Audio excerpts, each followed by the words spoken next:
fresh one here today, a fresh week, and a blank canvas for us to paint for you, the Nooners, on 9 to Noon. What is going on? I'm Billy Schmid, alongside John Kuhn, with all of you on the NickLayLaw.com talking text line.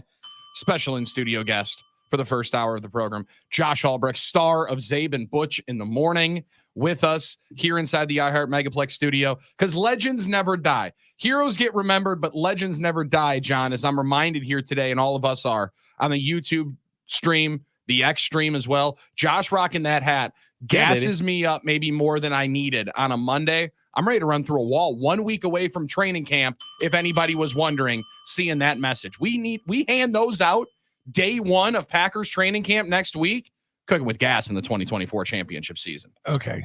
Can you read that to me? Because it's a little blurry on my stream. Yeah. I can see Josh. I can't read. Here you go. Legends never die. Oh, there you go. That's great. What is that in reference to? Well, I mean, the reason why I have them is because we made them for our meetup, for the Shirt Nerd meetup, which I know you guys were talking about. Hey, who said that? But well, people listen to the show. I don't know if you know that. But it was because it was kind of like an homage to the founder of the company who passed away at 40 years old. And so we did it for him. Dude, that is amazing. It's one that of is great. I'll be honest with you. In reference to the Roosevelt shirts, I kind of thought it was one of my favorite trademark sayings from one of my favorite sports movies.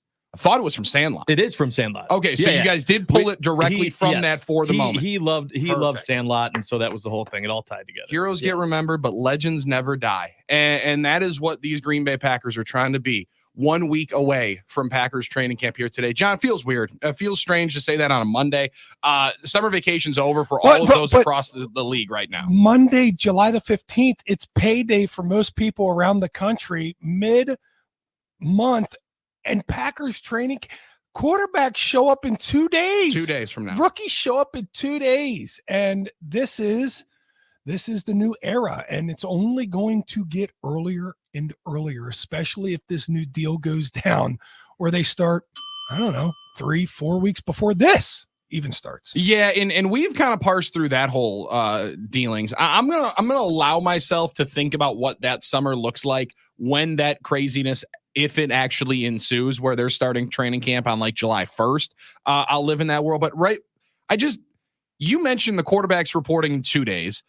First full practice, which will actually be a little bit more of a conditioning test, probably a light day on the 22nd, 1 week from today.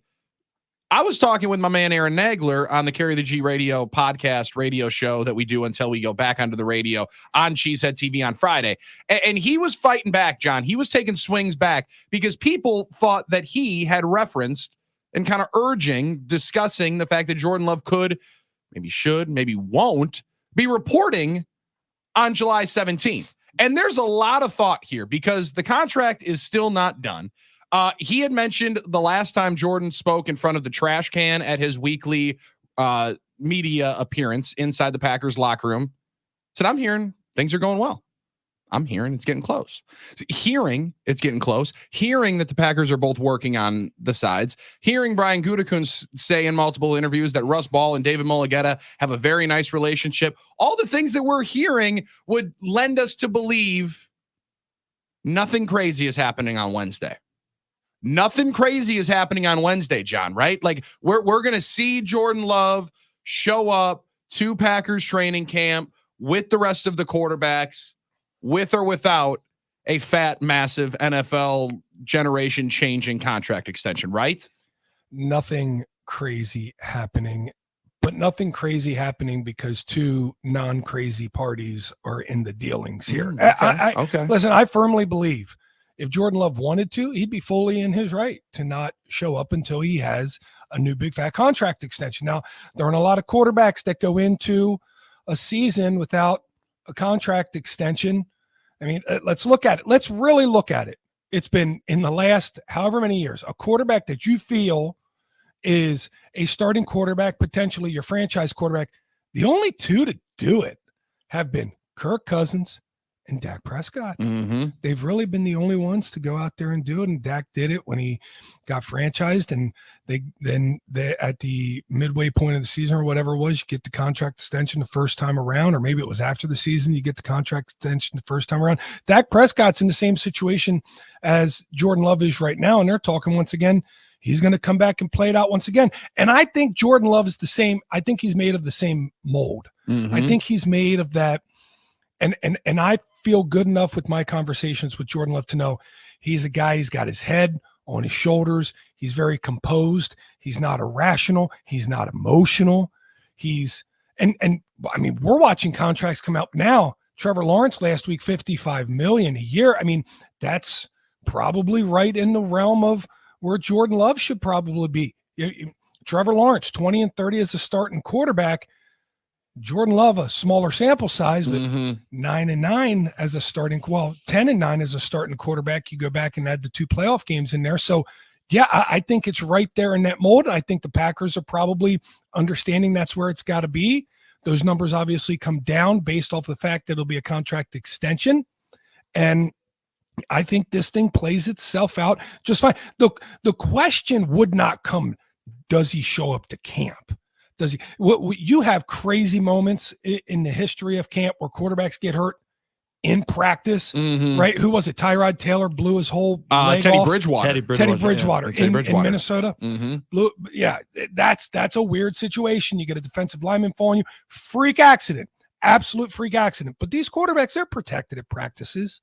And you got to feel Jordan Love's going to come in here, do all the right things, make all the right moves, say all the appropriate things for the team to get this extension done before he actually takes a field in a game. He can't play in a preseason game though like this. This can come to Cam. He can't play in a preseason game without a contract extension, can he? Well, and that's the other part of this question, right? Because like Patton DePere asked it, do you think the Packers maybe excuse him for the first couple of days if it's not done? I don't know that either side references it if it's not done. But John, even because I think now Wednesday becomes D-Day. Does that become deal day, right? Are we getting Jordan Love in a fine pressed suit, show up, put his name on a piece of paper in front of a beautiful LED backdrop that says love locked in, or something like that. Some good slogan that the marketing department has behind him, or does deadline day for the deal become August 9th or 10th when the first preseason game is? We already know Matt LaFleur is not super keen, doesn't necessarily need to see his starters in preseason games. Does it become preseason game number 2 when we go out to Denver for the first joint practice here? Now, that is a question, though. We know Matt LaFleur didn't like playing Aaron Rodgers and Devontae Adams and David Bakhtiari in the preseason. But if you take a look at last preseason, he played those boys. He played those boys a lot. And guess what? He needed to. Rough start to the season last year, even though they won the first game of the regular season. But they felt better. It had a better energy at the start of last year with them playing in the preseason games as much as they did. Much younger group, but they're still young. I mean, are we saying 1 year then gets him out of all preseason games? I don't think it does. I don't think Jordan Love gets excused from the first couple of days of practice because I don't think Jordan Love wants to be excused from the first 2 days of practice. There's 2 things going on right now simultaneously. Number one, Jordan Love is working on this new contract extension for him because that's what he deserves and that's what he should get. Number 2, Jordan Love, and these are happening simultaneously, kind of intertwined, but kind of separate. Jordan Love needs to lead this football team. And Jordan Love needs to lead this football team from day one. He wants to be the leader of this football team. He wants to lead by example. He wants to do all the things the right way. He also wants to get paid. Okay, so 2 things at the same time. But I believe this is just my impression of Jordan Love. I believe he wants to, yes, get paid, and he believes in that process, but he wants to lead. He doesn't want to miss one opportunity to be able to lead this football team the right way, because guess what, guys? Last year, what they saw themselves do at the end of the football season and into those 2 playoff games, that gave them hope. That gave them promise. That gave them a feeling to believe that they are one of the teams in the NFC that can go to a Super Bowl. You don't want to miss one opportunity to be able to lead this football team. And I think Jordan Love doesn't miss that opportunity. That's why I think a deal gets done. I don't know if it gets done by deal day, Wednesday. I believe it gets done before the first preseason game because Okay. I think he wants to take some snaps in that game. Well, now I'm okay with that if it means that when we're up there for a week, anchoring our network coverage, where the star of the Zabin Butch in the Morning Show, Josh Albrecht, will be live at the house with us. There seems like there's massive skepticism with our friend Josh Albrecht over here. This is annoying. I think he's going to sign, but this is unnecessary stress for me as a Packers fan. I wanted this to be done forever ago. Don't stress, bro. I didn't want it to be something where it had to be, well, we're going to keep waiting. Stress, bro. We're going to wait for him for other people to sign. Watch that price tag go up and up and up. And like, I'm not thinking that he's going to end up holding out or something crazy is going to happen. But it's just like, come on. I don't want this to be the conversation. I don't want it to be the focus. I want it to be done. Sure. And yet here we are. And I agree with that. And I think most people do. But John, you brought it up to Matt Schneidman when we had him on. This was maybe 2 months ago that we first really got into it. And it got heated is maybe the wrong word. But it definitely got a little spicy up in this place. When Matt Schneidman was laughing at the fact that Jordan Love takes a practice field, let alone a game field in a preseason game without this contract. You mentioned Dak Prescott's name. You mentioned Kirk Cousins' name. You had brought up the thought, like, what if Jordan and David look around and say, Dak's going to be close to 60. Tua goes and actually wins a playoff game this year, and they don't get his deal done. He might get close to 60. You've already won a playoff game. We got all these good vibes. 26-year-old Josh Jacobs is the oldest skill position player that you're playing with. You're growing year 2 with all these cats, Dontavian Wicks. People are putting highlights up of like, he's going to be a problem tweets throughout the offseason. Maybe there's a little bit more inkling on Jordan's side to say, what if we put our pens down until like week 3 or 4? What if we put our pens down until we see that Dak or Tua extension, and they are pushing on waiting just a little bit. It feels to me a little bit more of a realistic possibility now than it did 6 weeks ago. Mm-hmm. There's a risk on both sides for doing that, and that's why I don't think it gets there. I don't think Jordan Love has the inspiration to be the highest paid player in the NFL. Well, that's another part of this. What's truly his inspiration? Good point. I don't think that's his inspiration. I think his inspiration is to, A, take care of himself and make generational wealth, which he will make ultimately, and B, and I believe this to be true, and I think B, which might even be ahead of this, is, hey, I need the generational money. I need that quarterback money that's coming. But I think, I get this impression when I talk to him. What's more important to him than earning every last red cent that he can get that he deserves is leading this team. Fair. And being locked in and not having a distraction and doing it the right way. This is a distraction. It's not a distraction yet. This is not distracting anybody yet, but you, Josh. Distracting me. Until guys get into the locker room answering questions about it, I'm with you, John. I don't think it's a distraction yet. If it hits week, like you said, Billy, if it hits week, if they start the regular season. Oh, wow. Yeah. If they start the regular season, then it becomes a distraction. It's not going to get there. This thing is going to get done. I've seen these deals get done before the first preseason game many times with other players. Not the quarterback position. Not the quarterback position. But many other positions. I've seen this happen with time and time again throughout the years. I think this gets done because I think Jordan Love wants to be in a preseason game. I think he wants to go out there with the guys. There's a thing that grows, that builds, that manifests when a team does everything together. When young players are going through the same grind, when young players are taking the same steps together, process driven throughout the training camp to the preseason games to the regular season games. And I believe he doesn't want to miss a single portion of that. I wondered, did the Packers miss an opportunity the day he was eligible? What was it? May 15th? It was sometime in May. May 5th. May 5th. The day he was eligible. I wonder, could the Packers have offered him right now, or then what they're offering him right now, and him been able to take it? Or was it this slow grind, this slow build to where they're at right now to why it's not done yet? I'm not worried one iota about this contract, But you get to the preseason. I mean, we're talking before the first preseason. If this is Uh-huh. not done 2 days or a day before this first preseason game, then it'll start getting a little, because he can't. I don't believe Jordan Love is going to take a preseason game. He's going to take the field in a preseason game without a contract being done. But it's just a preseason. And then if it continues, then you got a regular season game. Could he possibly say, hey, could he get on the flight to Brazil without a contract? Way. There's no way. I'm not saying no. And there's another reason I'll bring up on the other side of the break that just continues to caution me to say I'm not putting an absolute zero on the fact that he carries this situation. Not only, John, until, like you mentioned, the first preseason game. Armin turns 40 the week of the preseason game. I turned 30 the day of the first preseason game. Jordan Love, not with $100+ million direct deposit before Armin turns 40, before I turn 30, or before people turn their passports over to flight security to get up on that plane going to Brazil 1 month later, then people are really going to start freaking out. 414-799-1973. Where's your concern level now? Are you allowing yourself to be? Do you feel a little bit concerned?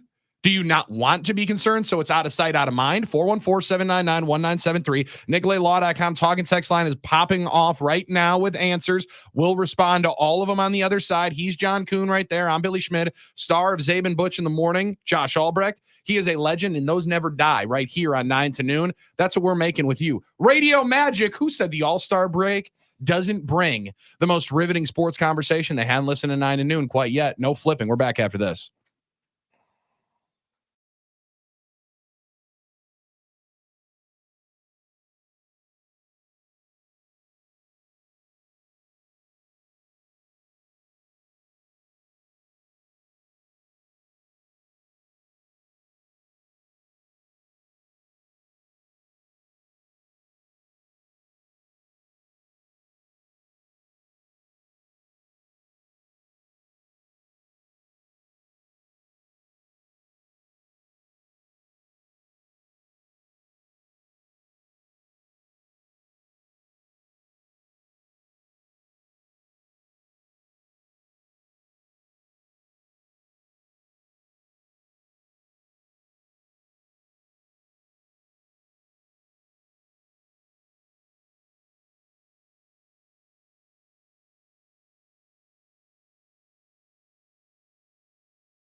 There's zero worries at this moment, right? Packers fans, you're not concerned. You're not worried about when Jordan Love's going to show up. You're not worried that coming up on Wednesday when quarterbacks report at 1265 Lombardi Avenue, that Jordan Love's going to be there, right? We're not there's no worries that he's going to wait till maybe Dak Prescott signs his new extension, maybe Tua Tagovailoa signs his new extension. Maybe you're not even worried if David Mulugheta says, hey, I had a player before he got in trouble tell a team with $35 million guaranteed going into that year, hey, thanks, but no thanks. We're never playing for you again. That was the start of the Deshaun Watson situation in Houston, Texas, before the 24 civil suits came up. Was David Mulugheta's client said, with about $100 million guaranteed, not interested. Thanks, but no thanks. We're going to have to leave. So John Kuhn, Josh Albrecht in here today as Armin is still serving his paternity leave. Had some correspondence with Armin this weekend. Hey, fellas, Armin set the stroller up all by himself. Had a boy. And baby was moving in the stroller safely. So he was quite excited when I got that Snapchat this weekend. Yeah, good for him. He was really, really proud of himself. Put the stroller together. He was nervous. He was worried. There were a lot of worries there that it was going to collapse on him. I said, don't stress yourself with that. I'm trying to remember back to the stroller days. Is there a whole lot of construction that needs to be done to put that it takes about 10 minutes. Probably not. No, it's like 4 pieces. Well, and that's you click the wheels in and you unfold it, and then it's good. No tools required. Pretty much it. Yes. Well, and I was trying. Not even an Allen wrench that comes with. You know what is to tough, be nice. though? I'm like, hey, great work, man. You know what is tough with strollers though? Trying to get the stroller into the airplane travel bag. Did you guys ever do that? That's difficult. Yes. Yep. Because it's not taking the 4 wheels off and folding it down. Then you're trying to jigsaw puzzle that thing into a bag that it does not fit in. No, it does not fit into that bag. It's also not a good travel bag. Are you talking about super the thin. actual? Yeah. I'm like, this is. You're trying to wheel it through, and it's getting caught and rolling around. Terrible. And the worst part is everyone's looking at you, because I don't know if you guys do the same thing that I do. I wait till the last very possible second to go and get the gate check thing. At the end of the bridge, you're at the end of the bridge trying to fold this thing up, shove it into a bag. You're sweating profusely.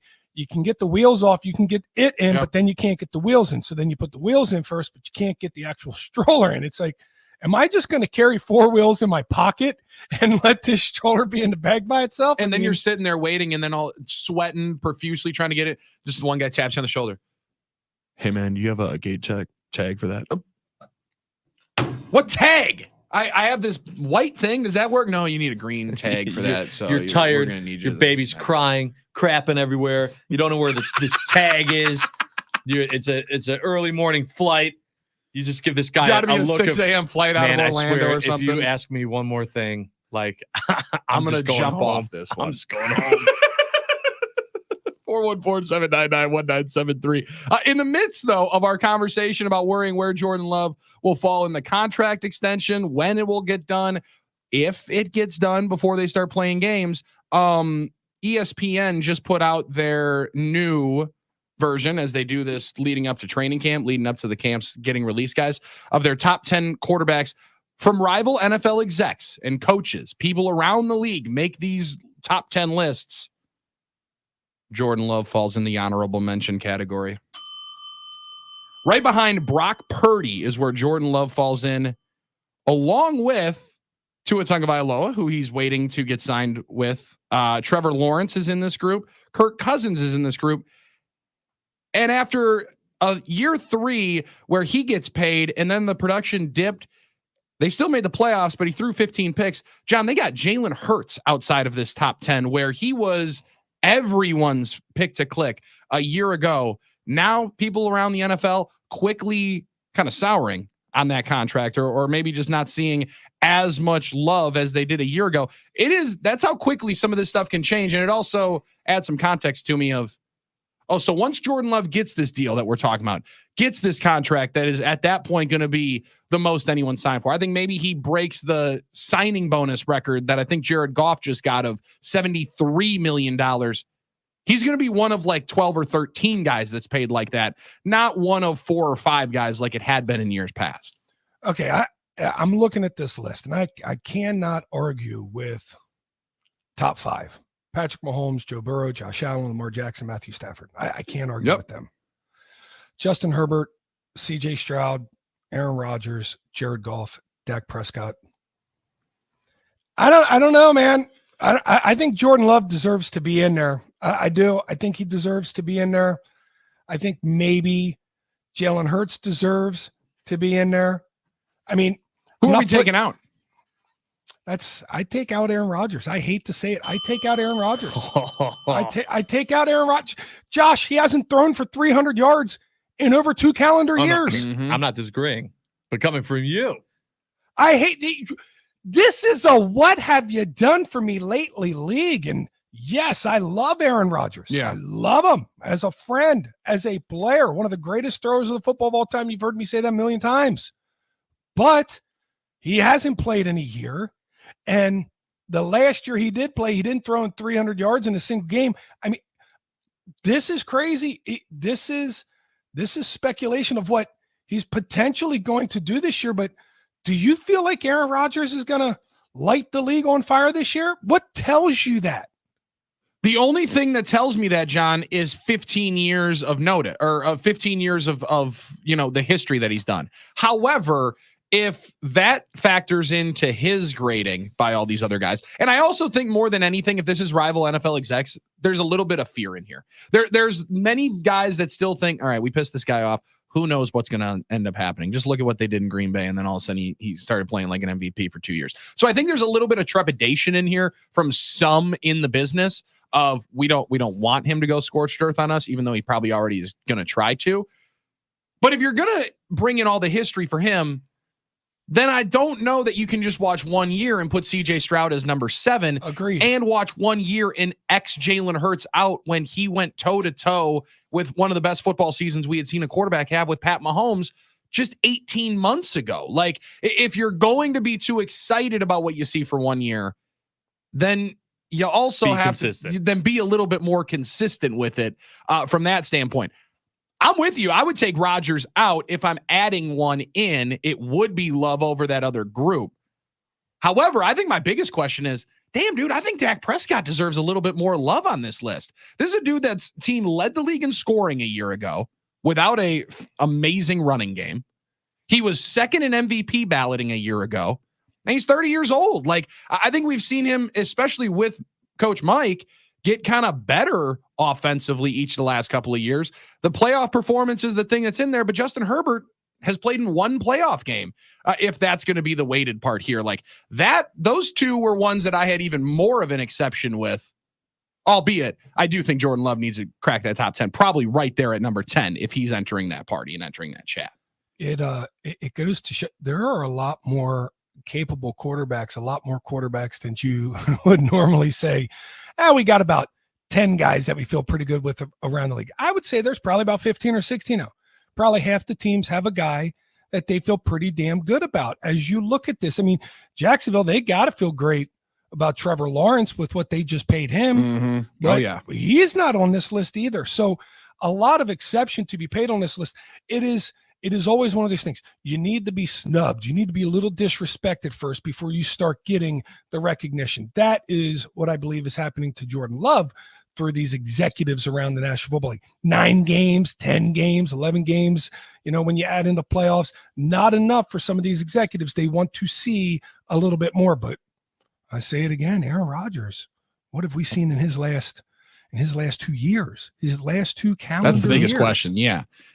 Because 22 was not good enough to put you into the top 10. Hell no. Like that wasn't even close to what he would have, I think, described as one of his mediocre seasons that become players' best, when he was referencing that, what was it, 27 touchdowns and 2 picks or 3 picks that he threw in 19. That's just it's different, John. You mentioned it. We haven't seen him throw for 300 yards in 2 calendar years. We haven't seen him roll out to the right and be able to deliver the goods on a rollout yet. Like, there's a lot of questions that I still have. And if we're going straight production and the what have you done for me lately, if we're just going to compare the 2 guys coming off Achilles, Kirk Cousins probably deserves to be in that conversation in that top 10 before Rodgers does, if you're just talking about the 2 dudes coming off Achilles and how they've produced. The scary thing about the Achilles is apparently there were some from OTAs with Aaron in New York where some rubbing or some working on his other Achilles. Uh-oh. His other Achilles, they were doing some work on him. And speaking with Bridge some that one? doctors that I know, they said, that's a scary proposition. When you fix one, the other one takes a brunt of pressure, a brunt of the load. And, it's not like they're not going to be on turf this year again. I mean, they're going to play a bunch All of of it. games on turf. Oh yeah. There's going to be a lot of games on turf. That's one of the reasons why I think as many people have wondered. Dave Bakhtiari is going to be a part of those conversations there in New York. 414-799-1973. All right. We're going back and forth on, are you worried at all? Are you concerned at all about the Jordan Love contract?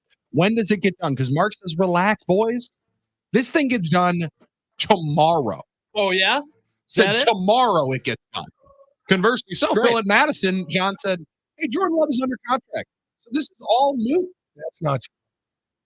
That's the first thing. I agree with you on that. I don't know if that plays, Phil. Under contract in the NFL might be a little bit different than we all tend to believe. Especially at this particular position, with this group, and with this kind of money, this kind of generational wealth dangling out there in the back. Quarterbacks now free up to 2 years. So That is they can correct. spread it out. Now, 2 years ago. So this is already past expiration. Jared Goff, largest signing bonus in NFL history, $73 million. Lamar Jackson, largest before that was $72.5 million. If this is Green Bay Packers style, John, I think that's the number this week is right. I know they love, I feel like, to put the big money right in front and say, hey, we know that you grinded through with $11 million on the contract last year. Let's put this money direct deposited in the bank account today. Forget all of those worries, and then we'll be able to structure how we want down the line. Then we can play around with some of these numbers and let Russ Ball really get into his bag for the next couple of years. Isn't it funny? We spent the last 2 years talking about getting out from underneath the quarterback contract, and then we're talking about just throwing another one right up on top of us. Let's get back in that game. That is true. We love paying quarterbacks. We like paying quarterbacks here in this town. 414-799-1973. Are you worried at all? You got any trepidation? You concerned as to when this starts? Because Pat DePierre's now bringing up Joe Burrow's calf injury, just simply rolling out in practice last year. Seems like some Packer fans are a little bit nervous when this thing keeps dragging out, keeps waiting. I also got one question on the only sporting event really going on here tonight. Is it still the best? We'll play that conversation with you. And did you watch either the Euro or the Copa America final yesterday? Would what happened at Copa keep you from the 26th World Cup? We'll discuss and layer that conversation in. Hour number 2 is in 15 minutes. We're back before then. More love, conversation, and one other part of that top 10 list that might be a little bit eye-opening to some. It's kind of new. Stay right on the game.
Welcome back. It's 9 to noon on The Game. Billy Schmid, John Kuhn, hanging out with our guy, Josh Albrecht, as he sits in for Armin Sarian while Armin Sarian goes on paternity leave. Then Armin Sarian is going to return from his paternity leave, and then Josh is going to go on paternity leave. Hopefully. You guys did a Hopefully really, we tag out.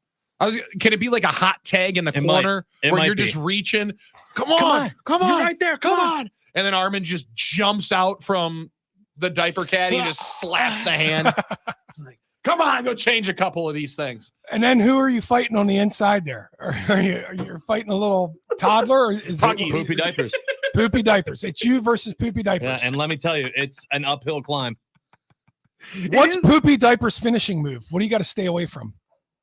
The splash. The smear. The smear. Smear and the splash. Dude, that sounds like a great finisher. Yeah, though. you ain't lying. Do you imagine that all of a sudden? What about start the getting shot there. doo-doo tea? Ooh, the doo-doo tea. Yeah, the doo-doo tea. John, I like that. That'll take you down every time. That's the finishing move from knock your ass out. from the dirty diaper tag team. Dude, that's a great idea. If That'd Dave be- Hero's listening, I think that needs to be a part of the new Great Lakes Championship Wrestling. That might be a Blizzard Brawl. That'd be awesome. Somebody hitting the doo-doo tea for a stinky diaper. That's fantastic work. Wow. They say creativity's dead. No, it only gets heightened come All-Star break in professional sports and right here on Sports Talk Radio. That's so good. I'm so excited. I'm enjoying all the messaging, and I felt bad texting Armin a couple of times throughout the weekend because I didn't want to be like too invasive, be like, hey, how's everything going, bud? He's got a You all baby. good? He's You all not good? You all dead. good? Like I keep hearing people say that. I don't want to bother Armin. You mean bother Armin? That's a great way for a distraction for 5 seconds for him Well, as that's he's fair. just running sideways. I bet that guy, he probably isn't sitting down. He's probably pacing a lot. He's probably really nervous. So to get a friendly text is probably the best thing you can get right now. I was wondering at what point Lara says, hey, why don't you just leave? Could you just get out of here for like a couple of hours? Could you just leave for like a couple of minutes just so I could get a little bit of downtime? As long as he takes the kid. Oh, Maybe. correct. Yeah. Yes. Could you just take her for a walk for a couple of minutes so I could, I don't know, close my eyes and enjoy some time? Or, maybe it is where John's saying like, hey, could you just walk out? I'll take the baby. Just walk out here for like 10 minutes so I don't hear you say, can I get you anything? Can I get you anything? Because that's really all you can do at this particular point in time. That's all you can do. There's a lot of standing around and waiting. Feels a lot like, being in broadcasting, a lot of hurrying up to wait. All right, 414-799-1973. Responding to ESPN's top 10 list that comes out by executives and coaches and pro personnel people around the league. John, 414 texter, Purdy greater than Dak, and it's not even close. Dak is overrated, clap, clap, clap, overrated, clap, clap, clap. Now I was on the Brock Purdy is not that good train all throughout last year. That's a hill I'm not going to die on here in 2024. I've made that personal choice. I've made that personal distinction. I've also watched a lot more of the 49ers tape over the last couple of weeks and months and said, yeah, he's making some plays that I don't know my guy Sam Darnold was making. I definitely don't know. I know Jimmy Garoppolo wasn't making, and was only further cemented by watching the receiver show and listening to Devontae Adams. But I don't know that I'm saying that what me saying Dak Prescott higher, greater than Purdy is disrespectful to Purdy. I just think Dak gets a lot of unnecessary criticism when what he's done in the NFL is simply produced. The dude won 12 games each of the last 3 years, MVP runner-up a year ago. I don't know what else he's got to do other than get to an NFC championship game or beyond to finally rid that part of the rhetoric around him. The crazy thing is that I see Dak and Jordan Love as different parts in their careers, but a very similar situation, right? They have 1 year left. Dak can't be franchised.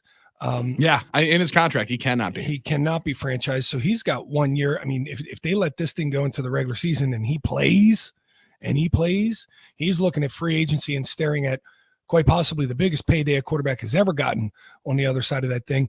And then Jordan Love similarly has 1 year left on his contract. And the Packers could be sitting in the same situation. And Dak and Jordan Love are both saying, well, hey, give me my pay, but I also want to lead my team. For me, I don't know Dak well enough to know, would he take some discounts on that contract in order to ensure that he is the Dallas Cowboys quarterback. I think Jordan Love will. I think that's part of the conversation with Jordan Love is he wants to grow with this team, this young team, this promising team, as much as, getting paid. I don't think it's all about the dollars and cents when it comes to Jordan Love's contract right now. Dan and Elkhorn, speaking as a Cowboys fan, it's not just the playoffs with Dak. Sure, he can run up big numbers against the Giants and Commanders. It's games against teams like San Francisco last year and the past few years that keep Dak low on any rankings. I also think that some of it is the stuff that maybe kept me from fully appreciating the Brock Purdy deal. It's your pre-draft evaluation. It's where you believe guys are slotted in. And maybe one of the reasons why it took a little while for Jordan Love to get more of the respect nationally, what he was doing last year, John, was because it wasn't as close to our draft evaluations as it was CJ Stroud, right? It wasn't as close to being able to say, yeah, I knew he was going to be good and I can continue to let everybody know that I was on this guy before everybody else was, right? People like letting people know when they're right in our business. We got to remember that's a part of this. Got to remember that's a part of it. 414-799-1973. And to some extent, Billy, it's they wait and they wait and they wait and they wait until they have to get it done. Yeah. And with Jordan Love in this case, it didn't need to be done at any point in time from May 5th to this point, and really doesn't need to be done until the risks start setting in, which I believe is the first preseason game. Yeah, it really then becomes what does become deadline day, because deadlines spur action. We think that deadline is Wednesday. It might not fully be. The bad thing is the deadline for Josh Albrecht to exit the Iron Jack Studios has now come up. We have Marcus in Iowa saying more Josh just equals mojo. Good mojo coming into the studio when Josh Albrecht is with us. We got a lot of people, big fans of this. Nate and Waukesha. Love it when Josh joins you guys. It's probably the funniest combo of any of you guys on the game. So, Josh, just take that compliment and go and get on out of here. Thank you, my burner phone. That's impressive that that you already Josh's said that before. Josh's Nate Waukesha. I never knew. Yeah, that's right. It's my burner phone. And that makes more sense, John, because I don't know that we even started the show by the time that text came in. So preemptive strike by Josh's burner. Good idea. I scheduled it. Yeah. 414-799-1973. We got a lot more on the schedule today. Home Run Derby later tonight. It's the only thing on the sports calendar. Only thing on the sports schedule. Home Run Derby is still the best non-sporting game event of the year. Let's discuss that and what happened to the Copa America final last night. Had the sports world buzzing. Would it keep you from going when the World Cup, the biggest sport soccer event, comes to the United States in just 2 short years? We've talked about the team on the pitch, but will you be in the stands if you saw what happened last night? We'll discuss it. It's 414-799-1973. If you want to join the conversation on the NicoletLaw.com talk and text line. Josh Albrecht exits. Bye. Jeff Orlowski joins. John Kuhn, Billy Schmid, and all of you on 9 to noon right after this.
9 to noon is back. Hour 2 with you on the NicoletLaw.com talking text line. What's going on? Billy Schmid, John Kuhn with all of you. And our guys are going to bounce in and out here. It is a very, very interesting week in the state of Wisconsin.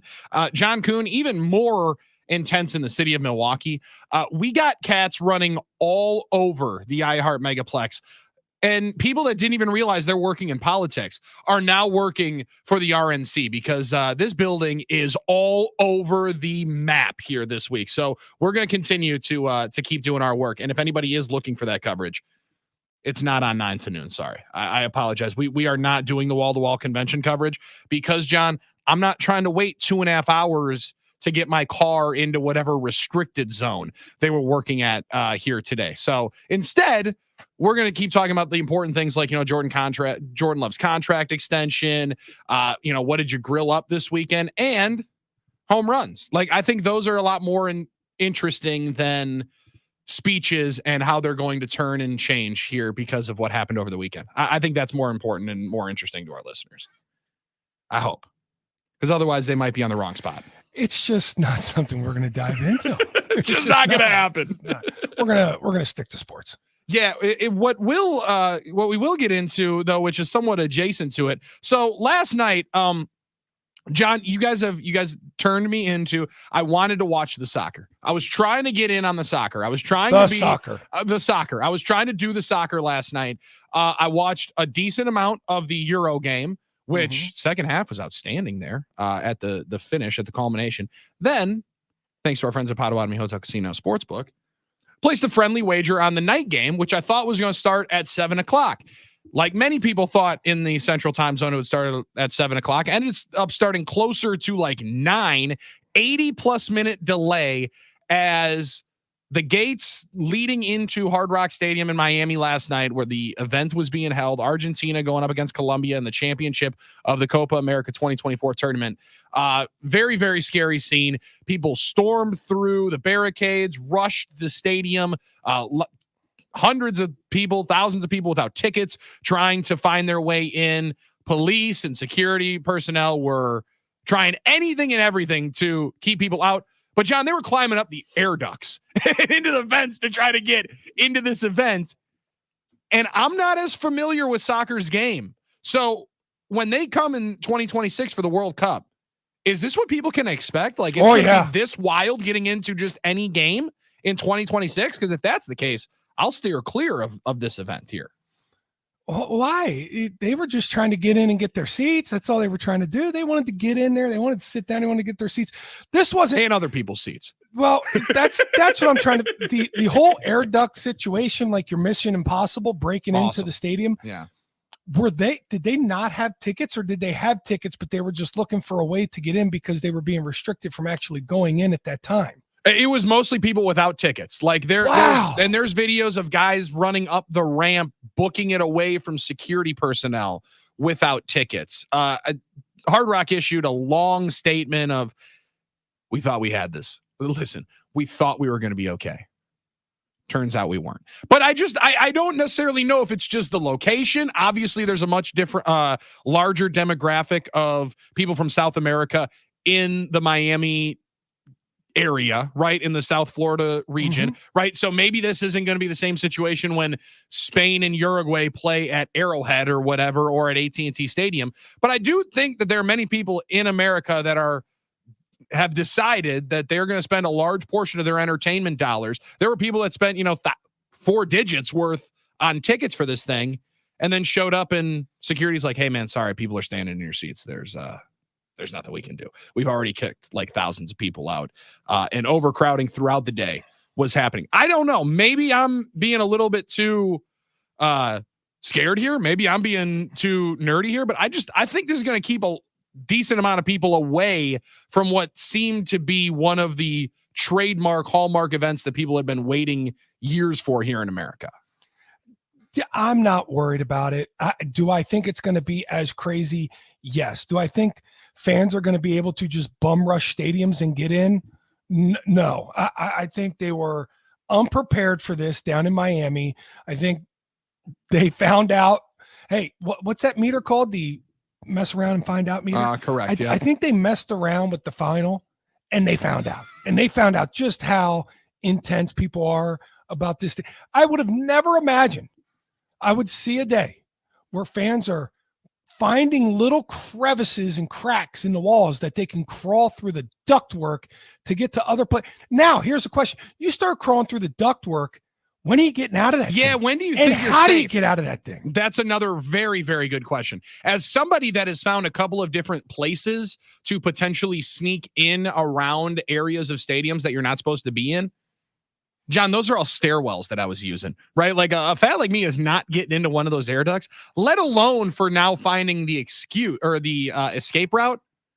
I'd be more concerned that bad boy is just collapsing with the amount of weight that was going in there, because people are cramming in there like they're Swedish fish into a snack cup that you're just trying to fit every little crevice of trail mix into before you leave for a day. Like, it is a wild scene there that they have. You know, the real bad part about this that you got to wonder about is sometimes you walk into Packer games or Brewer games and it's just, hey, we got a ticket, beep, you know, you're taking your time. It's going slow. Mm-hmm. And I'd hate to say, could this beef up security so that it's even slower for American sports? Well, I think very much so. Yes. Yeah. I mean, you got to think the next time Miami hosts something, it's going to be much slower to get in. You're not going to be able to bum rush all the security and just run right past them and into the stadium. And now with that added security, how much slower will it be for fans trying to get into stadiums? That could be the result of this. I don't think you have more of this going on in the future, but I think it does slow things down. The Miami-Dade County mayor and chief public security officer put this statement out that about 550 police officers were on stadium detail. Quote, let's be clear. The situation should have never taken place and cannot happen again. We will work with stadium leadership to ensure a full review of tonight's events take place immediately to evaluate the full chain of events in order to put in place needed protocols and policies for future games. We're asking everybody to be patient, abide by the rules set by our officers in Hard Rock Stadium. Reports say that an estimated 7,000 people last night got in without tickets prior to kickoff. Fans were crowding the aisles and walkways as security personnel were seen clearing those areas once the game had begun, trying to check tickets, and it was... Well, it just wasn't working. It was not working as they were trying to comb through the aisles and check people's tickets. I don't know. Maybe this also happens more than I know. I don't believe it does. Like, I think it used to. I think at concerts, you used to find there were moments when this would go down. But also, John, when we talk about it just means more, I think that's also a part of it, right? Like, soccer in countries not the United States, these events mean a whole heck of a lot more. 414 Curtin Grafton said, boys, my concern is not with this one. They already need to beef up security without a doubt, Kuhn. And obviously what else happened this weekend at the rally in Pennsylvania will continue to, I imagine, beef up security personnel's. But you're onto something as to just how long all of this then takes to go into. And we talk about Packer games, John, not only games, beef up security, I imagine, for the 2025 NFL draft. Like, all of this, I wonder if it does lead to more changes or if this is just a one-time situation where, hey, Miami folks were having a little bit too much fun. It's South Beach. We already know that it's going to get crazier in South Beach than it's going to get anywhere else across the country. That's an outlier situation. What are they drinking down there that gets them into this situation? Everything. It's got to be mojitos, smoking some real good cigars. Yeah. Everything. But listen, when you're out in that kind of heat, I think they're just kind of consuming anything and everything that they can find. I don't think there's a whole lot of turning down when you're in that as kind hot of as heat. it was in Wisconsin this weekend. Could you imagine what it was in Miami? I don't even want to think so. 2,000 degrees. Have you been checking out the temperatures out there in Vegas and Palm Springs lately? It was 120 last week. 120. There were temperatures in Palm Springs that were hitting 126, 127. Jeez.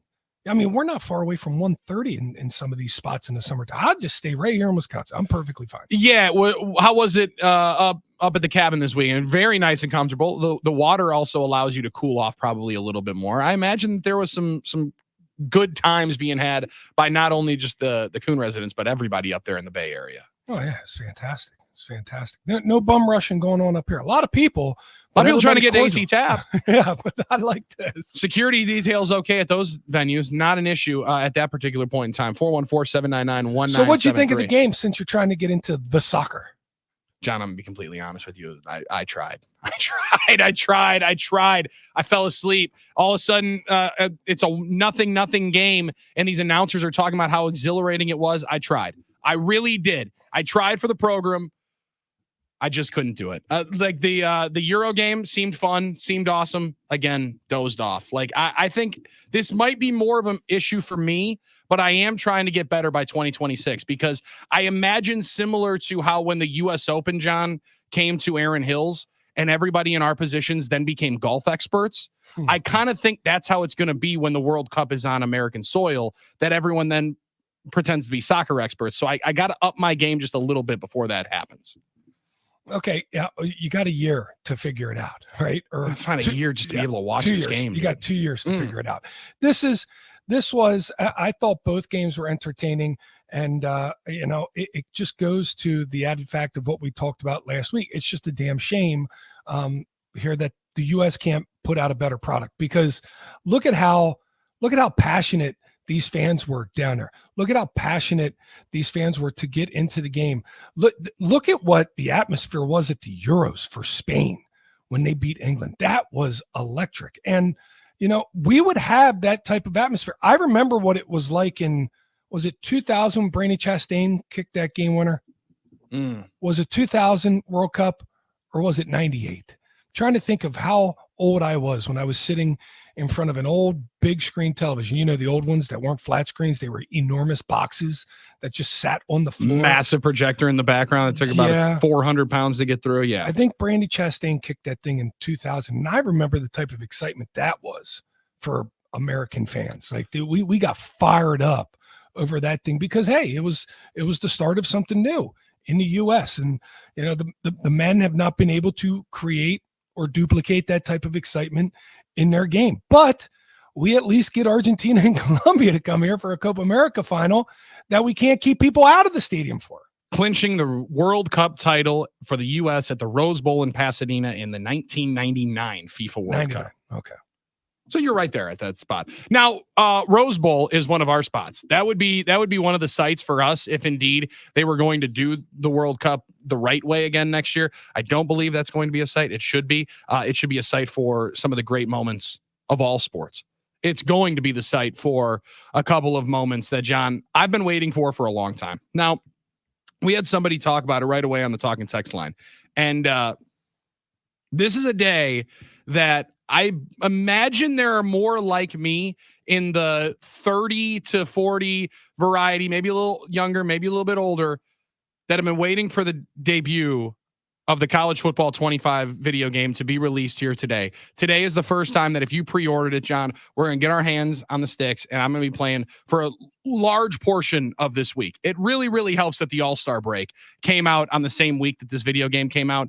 But I am also wondering, and it's now getting to a point in my life where the NicolaLaw.com talking text line can probably help me out on this. Because there's moments in your life where something from your childhood flares back up and you think you're instantly going to be 13 years old again. Immediately back into my parents' basement, grinding away for hours and hours on the road to glory, trying to get my guy not only one, but two, 3 Heisman Trophy awards before we go off to the NFL and move this thing to the Madden level. John, there's a lot of things that we fetishize and love and fantasize, remember so fondly about our childhoods. Rarely do they get to be rebirthed into our adulthood. I have a feeling there's going to be a lot of us and a lot of folks like myself that are trying to relive their glory days here on the video game and then realizing, I have like fatherly duties and a family to take care of at this particular point in time here for the next couple of weeks. Yeah. So tell me, when's the last time college football was? 2014. 2014 was the last version of the NCAA video game. So 2014. So was that actually in 2013? Because they always have the numbers different than what it actually is. Yep. So the last year was my freshman year of college. So again, I mean, there were hours put in on this game. Hours put in on an Xbox 360 playing NCAA 14, because then for like 4 years, that was the only college football game you were able to play. And for a lot of us, it was our favorite one. doesn't seem like many people are going to be able to live the glory days like they kind of think they're going to here with the college football game coming out today. Well, see, and yeah, because like you said, you have kids and, wife and everything's different now. So being able to just sit back and play, you can't do. I mean, so over the 4th of July, we had a bunch of family up and my brothers-in-law were here and we were playing one-on-one basketball. Like when's the last time you played good old-fashioned one-on-one basketball? If you think you're limited of playing college football because of having a wife and a baby and a job, sure. Talk about the limitations of turning 40 and trying to play one-on-one basketball with your brothers-in-law. Trying to back somebody down. Major limitations there. I don't know. I don't know if there's a thing from our childhood that we can still do without limitations. There are limitations to everything we try to do now. So that was an eye-opening experience for some people trying to get a couple of crossovers and explode off that first dribble, John. There were a couple of moments of, ooh, I can't do that move anymore. Yeah, I can't do that spin move anymore. It also doesn't help I have an old school rim. Like you're talking about one of those rims that's up on a singular pole that's cemented into the ground. And now we're talking. When it hits, it goes boing. It's clanking. Yeah. And I pumped the ball up too high because it's outdoors. It's a rubber ball. So now you had an extra bouncy ball, an extra hard rim. It was a challenge. And with all that being said, like the greatest feat of this whole thing of us playing one-on-one against each other, round robin tournament, the greatest feat of this was nobody got hurt. That's the game changer right there. To have nobody get hurt and everybody be able to tell the story, live to tell the tale, that's the winner. 414-799-1973. It's the NicolaLaw.com talking text line if you want to join in on the conversation. It's hot, it's muggy, it's fun, it's the All-Star break. But I imagine there's going to be a lot of folks like myself that are going to be escaping some of that heat and kind of just hiding away with a PS4 or a PS5 very, very close. Now the College Football 25 comes out here today. 3:00 Central Time for all those that are wondering. Big day in the football world, and 608 welcomed it out earlier on today. We are hanging out with all of you. John Coons right there. I'm Billy Schmid, Jeff Orlowski, going to be joining us here in the Iron Jock Studios, but restricted zones blocking everybody up here across the city of Milwaukee. Traffic apparently is a serious beast throughout the area, and he is hustling in here very, very quickly because John, my man, called me very, very concerned from a phone as he goes up. Billy, I'm not going to be there by 10. I apologize, dude. I'm trying. I'm not going to be here by 10. Lovely. Hey, everybody stay safe down there. That's what I'm going to say. Everybody stay safe. That is the winner. Everybody stay safe. Everybody stay cool and stay with us on 9 to noon. No flipping. We're back after this on the game.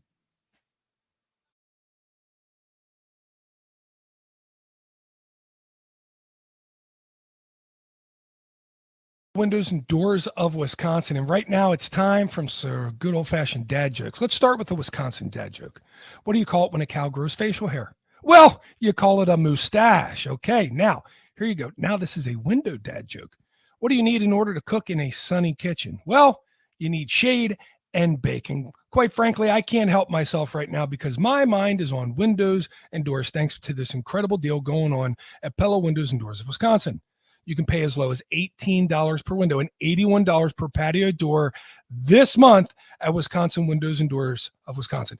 Pella completes the installation with no mess and no hassle, leaving absolutely nothing behind.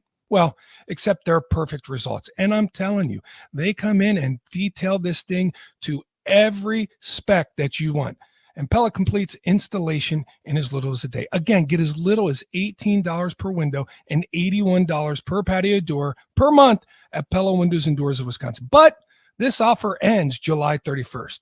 Don't forget, tell Gina Della that John Coon sent you. Certain restrictions apply. See showroom for details. Visit PellaWI.com today.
PG version bringing us back. It's 9 to noon on the game. Now, John Kuhn, I'm not saying that I'm trying to, ruin people's ears here, but it's 10:27 in the morning. I mean, I think we can say a 3-letter word there if Zach Brown was trying to have himself some real fun. It would be a good day to have the toes in the water, butt in the sand, not a worry in the world, but a cold beer in your hand, because it is hot.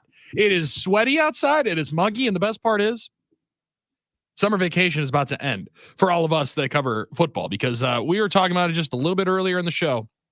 John, the training camp continues to get pushed back sooner and sooner. Packers, their first practice, their first on-field work will be 1 week from today. Jordan Love and company going to be reporting in just a couple of days. Now, not a whole lot of people all that anxious, not that concerned quite a bit right now when we talk about Jordan Love's contract extension on the NicolaitLaw.com talk and text line at 414-799-1973. But you mentioned Jordan wanting to be around the group of guys, wanting to be leading this group of guys. And I think my favorite part of that angle of the conversation was when you bring up the fact of how they finished last year, catapulting them into this season. It's difficult to just roll over the same energy and the same belief, the same vibe, so to speak, in the locker room. But when you have this many guys still returning at all of those positions, Aaron Jones for Josh Jacobs, the one like clear swap. Just how difficult could it be, but also how good could it be if they are able to roll that over? Because it's something you can't just replicate from the year before. They're going to have to make a little bit new chemistry for this group in there. I don't think a lot. I don't think it's going to be very difficult offensively whatsoever for this Packers team to pick up where they left off. I think the biggest challenge for this Packers offense, as we speak offensively, is going to be, okay, well, we got tape out now. We got film out now. Sure. Teams are going to be hip to our game that we threw out there. They're going to be hip to the zips and the flies and the orbits and the motions and every other yip yap thing that we have going on. So they're going to have an answer for that. Teams, especially within the division, are going to have answers for that. So how do we hit the ground running and continue to evolve as a young group itself? I said it last week, Billy.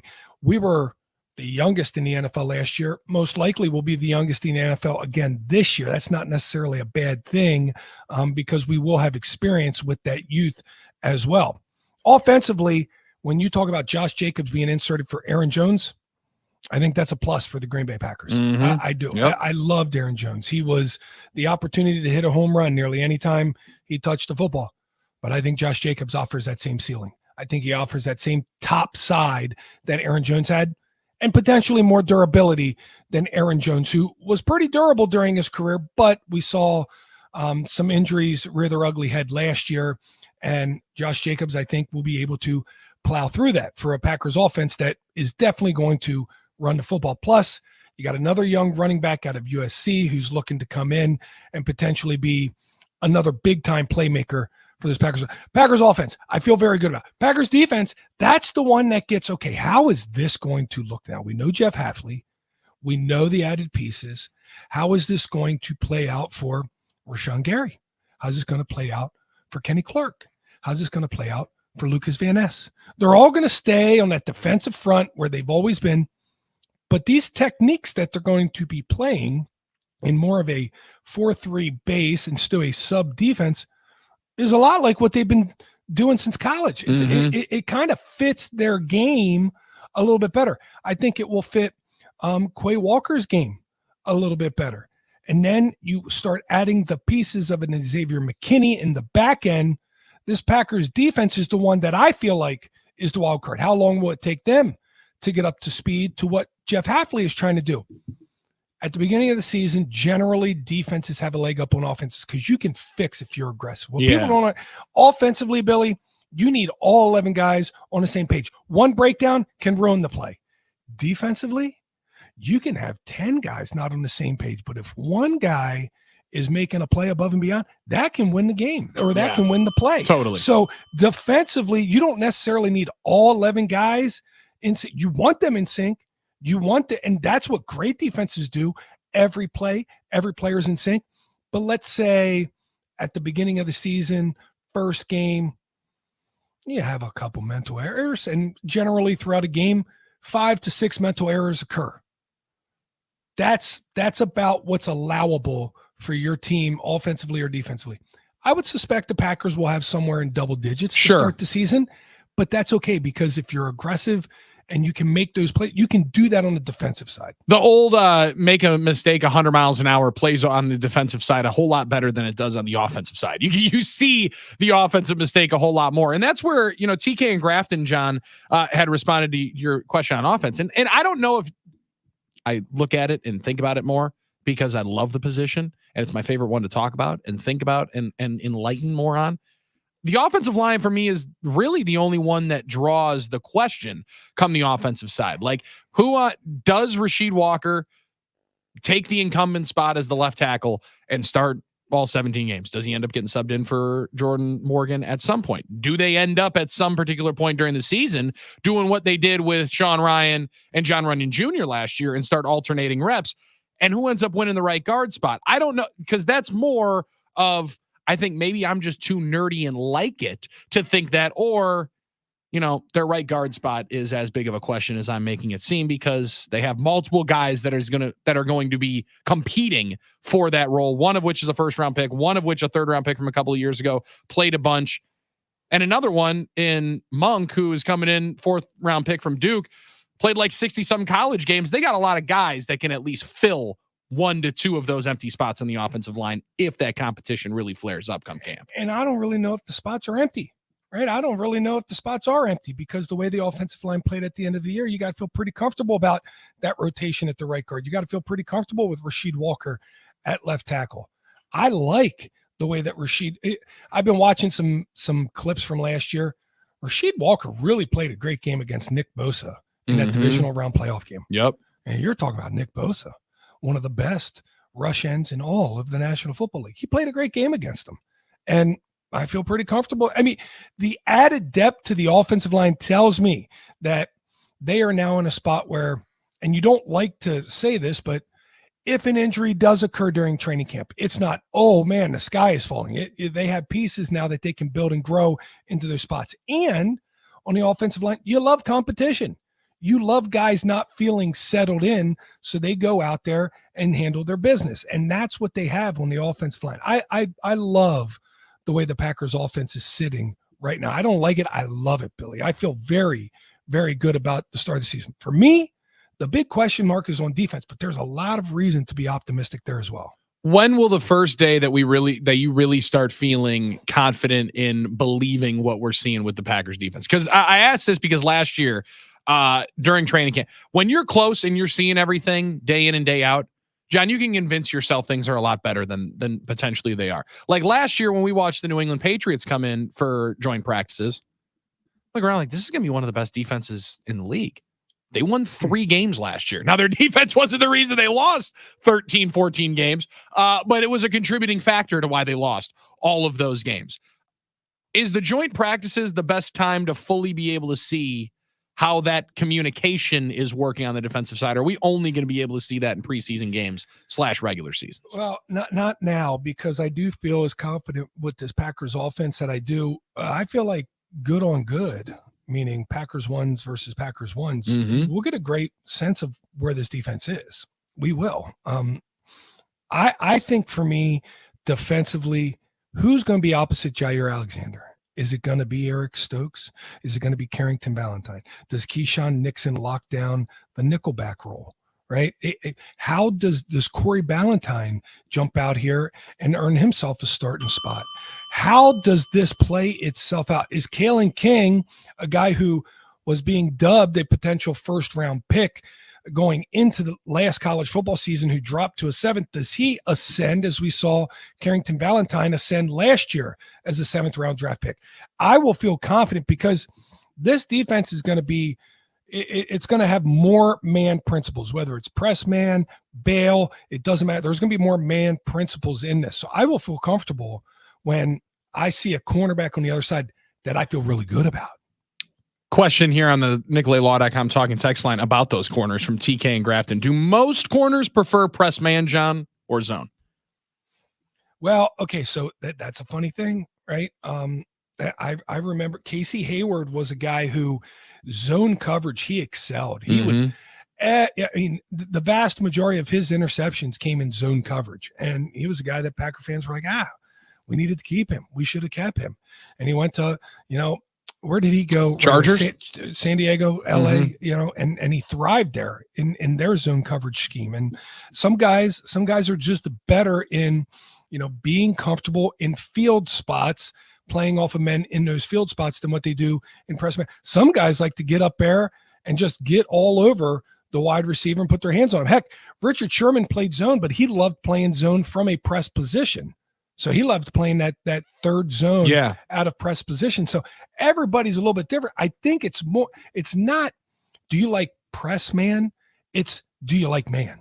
It's not, do you like, 55, which is some sort of man with some underneath coverage, or do you like 33 buzz? Do you like sitting back in zone? Do you like having safety help down in the box? Like everybody has kind of the scheme that they can thrive in. Like for me, when I came to Green Bay, I thrived in a West Coast offense. That's what I was looking to play in. And to some extent, that's what my skill sets were best suited for. So coming out of Pittsburgh, getting a crash course in gap scheme, I could come into the West Coast offense, which kind of fit my needs, but I already had a crash course in what it took to be, some of the tougher plays that a fullback would face.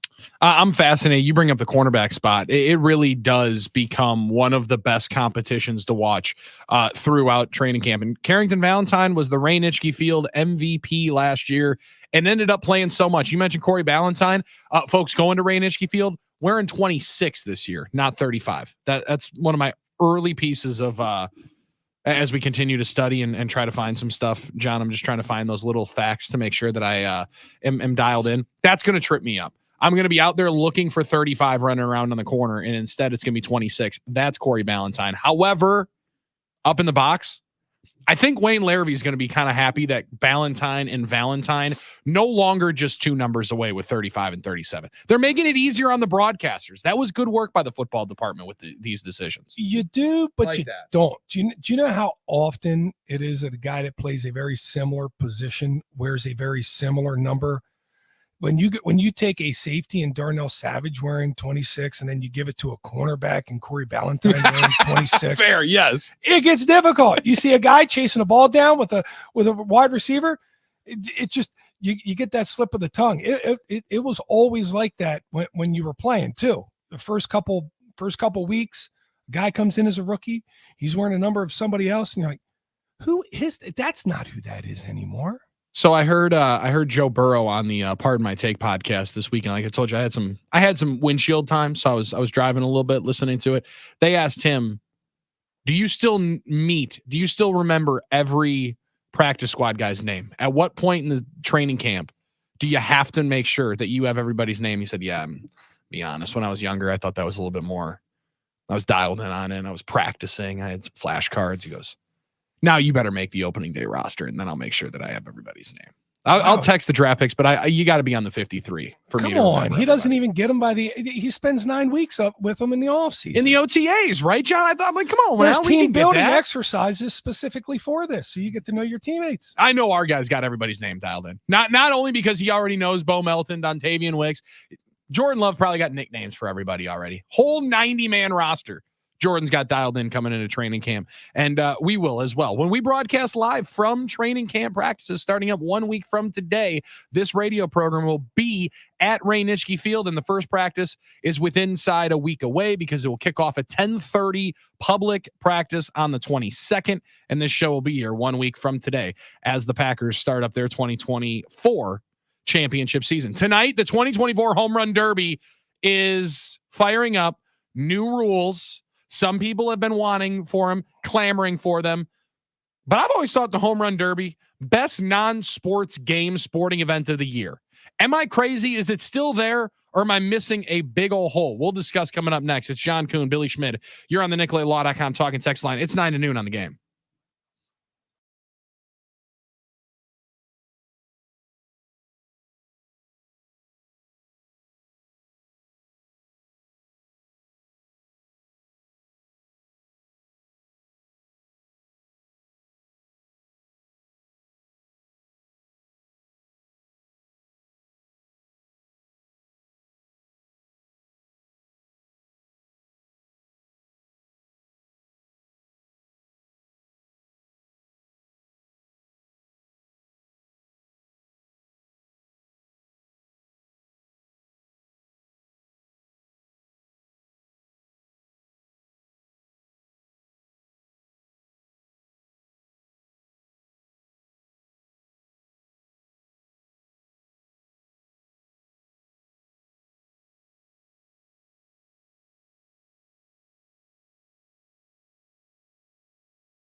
9 to noon on the game. Thanks for hanging out. Billy Schmid, John Kuhn with all of you on the NicolaLaw.com talking text line, broadcasting live from the Iron Jock Studios. IronJoc.com is the website to go to get all of your Iron Jock apparel needs, because why would you not want to be like one of the hundreds, thousands of people that are testing out their new joggers? Because whether you like to jog or not, they really will become your new favorite sweatpants. You'll wear them day after day after day. And the best part is they won't smell, because now through July 21st, when you buy $65 or more, use promo code 25summer and Iron Jock will take 25% off your entire purchase at ironjock.com.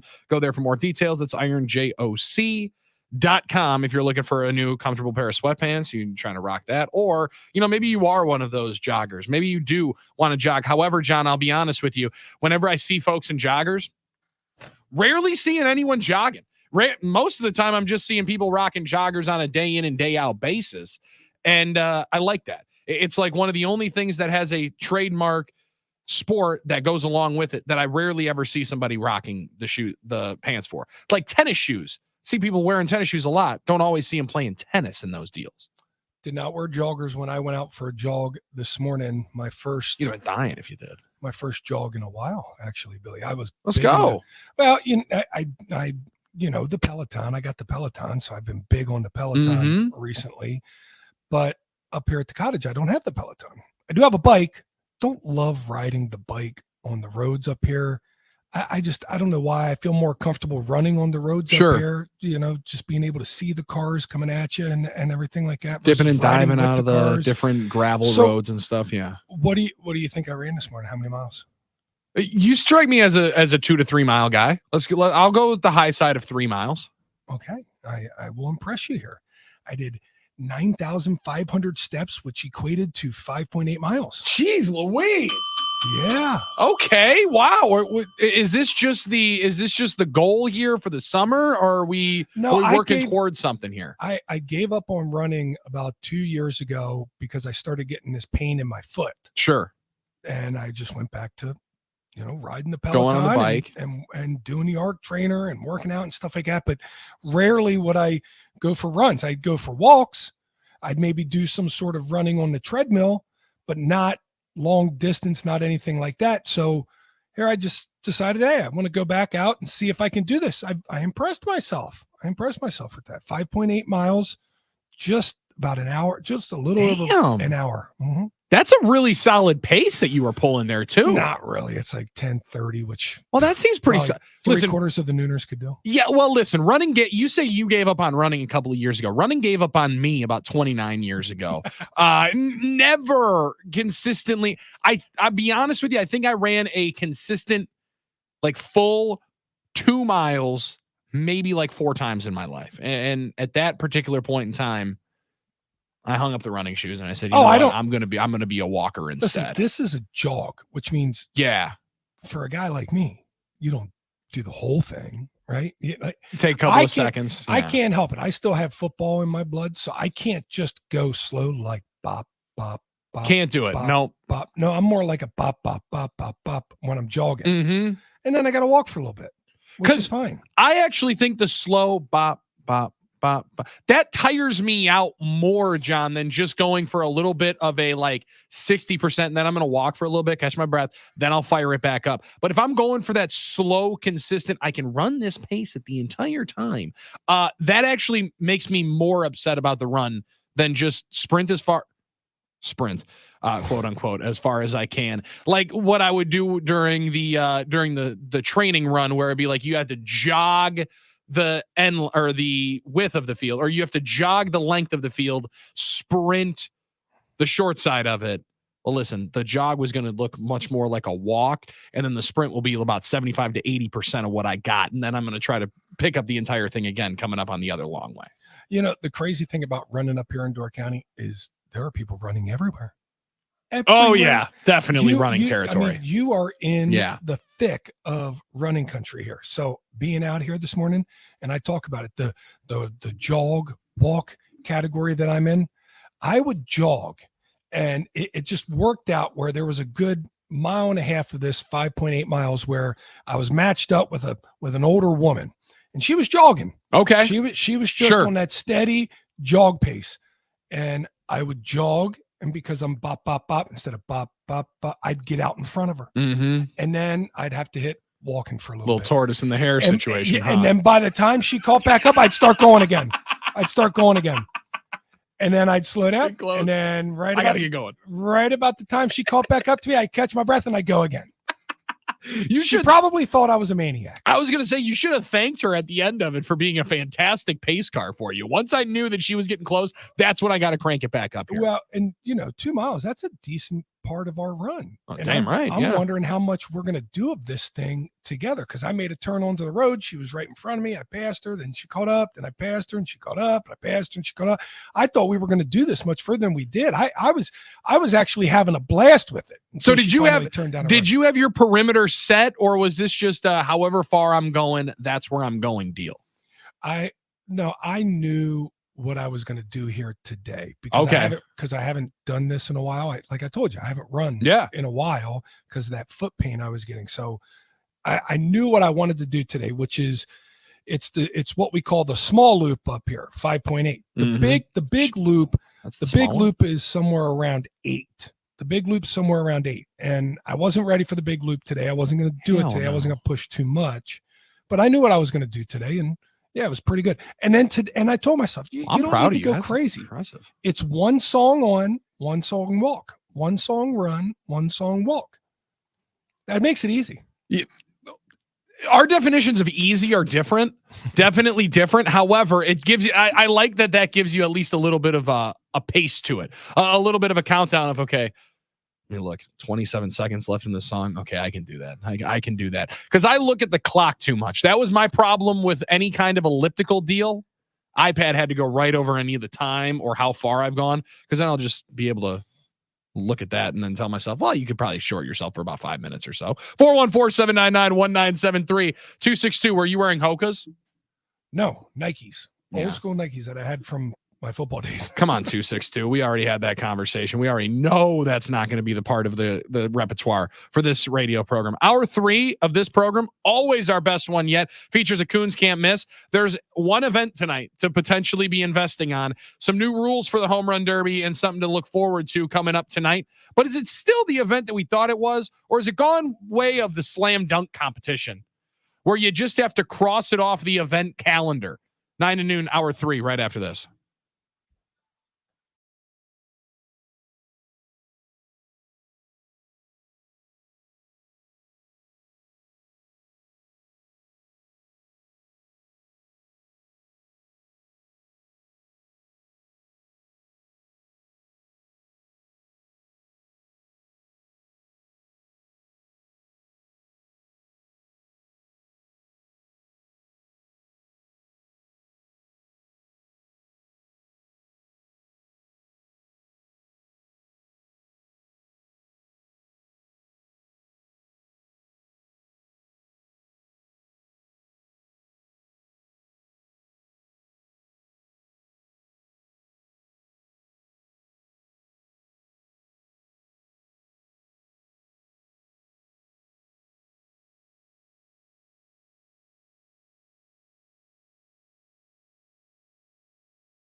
9 to noon, hour 3. Well, insane would be us thinking that we could do this radio program without our guy Jeff Orlowski at some particular point in time as he enters the Iron Jack studio now for hour number 3. Insane would be going through a 9 to noon program without doing a Coons Can't Miss, because who on earth would want that? We will not make you do that coming up in about 15 minutes from right now. We will have a Coons Can't Miss, and we will get you some kind of victory here as the sports calendar finds its driest period of the year. John, we find what used to be, and I'll be honest, still is my favorite non-sporting game event of the year in the Home Run Derby here tonight. And then after, my guilty as sports pleasure, which many people have laughed at for years, the celebrity softball game. Like I watched the Home Run Derby afterwards this year. They do the game. Yeah, they do it before and then they air it after the Home Run Derby, which is really why I stay up through the entire Home Run Derby is for that event. Gosh. I used to love watching the softball game before the Home Run Derby because they used to actually show it. Now they're recording it, showing it afterwards. It's going to look funny watching a day game at night. Yes. All of a sudden in that thing. But yeah, I love the Home Run Derby as well. I used to love the dunk contest. I used to love the 3-point contest. The 3-point contest to me is still a close second now with the Home Run Derby. Back in the day, we're talking 90s. We're talking heyday of sports, primetime all-star games. You know, remember when they used to go to Hawaii and they would have the big guys on the bench press? That's what I'm talking about. Yes. And you would get Larry Allen, RIP, on there doing 54 reps. Like it was nothing. Like he was just ready for that. Like he had always done that for his entire life. I used to love that. I used to love the quarterbacks dotting up those little things with the chalk on the end of the ball. Perfect idea. Yes. I used to love the long throw competition with Brett Favre back in the day. Let's see how far the gunslinger can throw the football. When the football, when the NFL got rid of it in Hawaii, and now it's, you know, kind of the Orlando games, they're not the same. They don't have the same feel. They don't have the same pizzazz. It's too arcade-like. It's almost like they're playing. They are human beings in an arcade game. Yes, because that's what I was going to say. Like the offense and defensive line game now with Jason Kelce humping that thing. Yeah, that was fun. That was fun. Yes, but it's not like the Home Run Derby still. And the Home Run Derby still has the pizzazz, even though I like the old school Home Run Derby. I like the 10-out game that they used to play. I don't care how long it takes. We don't have any sports going on right now. Why do we need to be in a rush? Why do we need to have these rounds timed? There's no point in that. I used to love watching, you know, Mark McGwire and Sammy Sosa just hit bombs back in the day, big old bombs on these because they waited for the perfect pitch. I was cool with that. Didn't bother me. There was no problem with sitting around waiting to see a 500-yard bomb or a 500-foot bomb. Yeah, and I'm 1,000% with you. It also allowed us to then fully embrace and watch and witness a couple of kids from the Boys and Girls Club at like 8 or 9 years old trip over themselves trying to catch the monumental high fly ball that goes right before the warning track, right? Like these are parts of the Home Run Derby that we get robbed of because it's as quickly as it can go possible. So they got rid of the outset system in 2015. They changed it again this year at Globe Life Field in Arlington, Texas, which is a pretty large barn. Like you're going to have to hit one to be hitting it out here today, or hitting it out to be able to really get one through the Arlington Air. But nonetheless, Derby will look a little bit different how it's been the last couple of years. The format now goes to 3 minutes instead of 4 minutes. There will still be the 45-second timeout that you get in the middle. The tiebreaker system, once the knockout stage in round 2 and 3 has begun, will be a 60-second swing off. But the best part is that you know that while you're sitting there waiting, there's now a pitch limit that is in place. Last year, there was no formal maximum number of pitches that a hitter could see during an individual round. It's still the case that a lead official will notify the pitcher when he or she can throw the next pitch to the batter based on whether it was clear that the previous batted ball would or wouldn't result in a home run. But beyond getting the approval from the official, there was no stopping a pitcher from going as fast as they wanted, which I thought was kind of fun. I mean, it was rapid fire home run, ball not even close to getting into the outfield. my man's swinging and getting ready to go. This year, that's no longer the case. First 2 rounds, there'll be 3 minutes. Final round will be 2 minutes. And as the case before 2024, now a maximum amount of pitchers a hitter can see of 40 pitches in that 3 minutes. Why don't we just go back to, like you said, groove the perfect pitch in here? When you can get your mom or dad throwing batting practice, we like that even more than just a hitting coach or a pitching coach that is used to rubber arming it and finding a groove spot. They're really trying to cut this thing down. I didn't know they were going pitch clock style simply just on the home run derby, that we had to accelerate the timeline of this thing so much. So now you have a time limit and you have a pitch limit, because they were like, oh man, we threw the time limit in there and all these balls are flying and they're just humping this thing. They're swinging as fast as they can. We can't even follow these balls in the air before the next pitch is being thrown. So now they try to change it back to a certain number of pitches in a certain amount of time. I don't like it. It's a bummer. It still is the best of the All-Star games, because I still think it beats the 3-point shootout just by a smidge. Yeah. Just by a smidge. But man, old school dunk contest, old school home run derby, old school 3-point contest, those were the best. Those were the days. We are missing, and I think it's a very, very clear miss. The long throw in the NFL is the one that needs to come back. Like in the Pro Bowl games this year, I watched more of it than I care to admit, enjoyed it more than I anticipated I would. But just seeing guys unleash a 75-yard bomb, that's what we're here for. Like, I know you can hit the moving target 25 yards away, 10 or 12 feet up in the air. We want to see the craziness, like tonight hopefully does, of a 475-foot home run, right? We want to see Sammy Sosa blasting the ball out of Miller Park back in 2002's home run derby, where you're like, wait, I actually didn't think anybody was going to be able to hit one out of the stadium. I never thought somebody was going to hit the ball out of the stadium. And then Sammy Sosa's like, hold my beer. I'm going to do it twice into the rain that's pouring outside of these windows that Monday night in Milwaukee. Like it does still have a lot of ambiance to it. Jug's machine was the idea that West Bend Chris said. Would it take away from the fun, just groove 75 miles right down the middle? It would make it easy. It would make it clean. But John, then it would take away from another part of my favorite things that pop up during the home run derby of, oh, this is his dad who used to be his youth and high school coach pitching and batting practice. This is his AA teammate pitching and batting practice, or random guy out of section 213 because his pitcher didn't show up and he had to use the Mariners pitching coach to be able to throw home run practice. That would take away from the ins and outs of it. I like that part of the specialness of the home run derby. And I would like to see maybe Jenny Finch, who's generally the pitcher for the celebrity softball game. I would like there to be a time somebody smartens up and says, I'm going to have her be my pitching coach or my pitcher here, because she seemingly is never missing. Like, she's going to be able to find the sweet spot for me to hit 440 home runs, and I'm going to get my bonus time instead of, my 65-year-old assistant hitting coach who is laboring and dying halfway through it. I like that idea. Are these balls are juiced a little bit too, right? I would think they're cooked up. Yeah, they're cooked up a little bit. I think they are. Are they using cooked bats as well? Should be. Probably not. No, that I don't know if we got Sosa corked bats in here. I wondered if just for like one round, or if we really wanted to get frisky, throw aluminum bats into the home run derby and see what happens.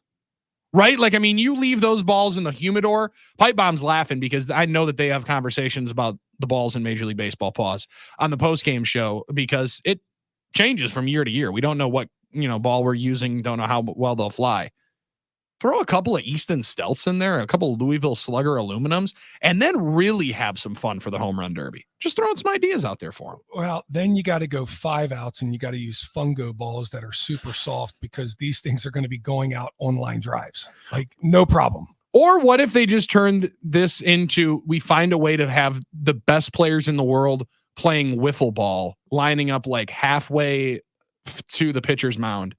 And all you have to do is hit the aluminum piece of PVC piping around with the aluminum baking sheet in the middle, and that's the strike zone. Like, find ways to have the best athletes in the world play child's games, because that's what home run derby is. I still see the home run derby, and I think of me and my friends grabbing as many baseballs as we could find in 3 houses, walking over to Shetz Park down the road, and then picking them up after somebody would swing and hit 4 of them, because we really, really thought we were hitting as many home runs as we were on the big field over there. Okay, so when we played home run derby, we played with softballs and softball bats. Oh yeah, no, we were using the big barrel aluminum bats and really trying to crank that thing out of there. Yeah. Okay, so that's struggling though, not nearly as good as we thought we were. It's way harder. Do the softball thing. It's a lot more fun. You hit a lot more home runs than you do with the baseball. Really? Oh yeah. Oh, so I would have thought that would have been the other side of it. Okay. So the old school softballs, and now they're softer. Sure. Ken in the Falls, please correct me where I'm wrong. Yeah. But now they're like a 41 core ball, which is really incredibly soft, but they used to be like 44 and 47. If you could find 47 core balls, I mean, you could swing on that thing. You could hit a pop fly that would go out. It was a lot of fun. Oh, okay. So now we're really getting into it. I like this. So this is like how they're going to. Softball bats are juiced all over the place. Like, every team has a juiced softball bat. They take those things, they roll them. So I don't know what they roll them in, but they roll them in something, and it kind of breaks up the triple wall, tri-wall thing. And so now it's super, explosive, and you could bomb those things. Well, Ken in the Falls is listening, because he's already in here. No aluminum or composite bats in the home run derby. You got to keep some traditions, and tradition is wooden bats. No, I 1000% understand that it is a tradition for it. I also think that it is entertainment. Like, that would be the more entertaining side of it. They're 40 core now. They used to be 50 core, said your boy Ken in the Falls. So you are really cranking these home runs out. That sounds like this. We need to clarify what kind of balls we're using in the home run challenge that you guys were, fully loaded in the bag discussing, where there was going to be like thousands of dollars donated to charity on a home run derby that you guys were going to do at some random park. Yeah, we were going to have a lot of fun with that. That was wild. There was a lot of numbers being thrown around, a lot of accusations, and I was just excited to talk stuff to whoever was hitting. Are there still played against sports? Oh, yeah, absolutely. Okay, so that's what we used to do. We used to run around to all the played against sports, and we would find the old 50 core, like Ken says, but I thought they were 0.49.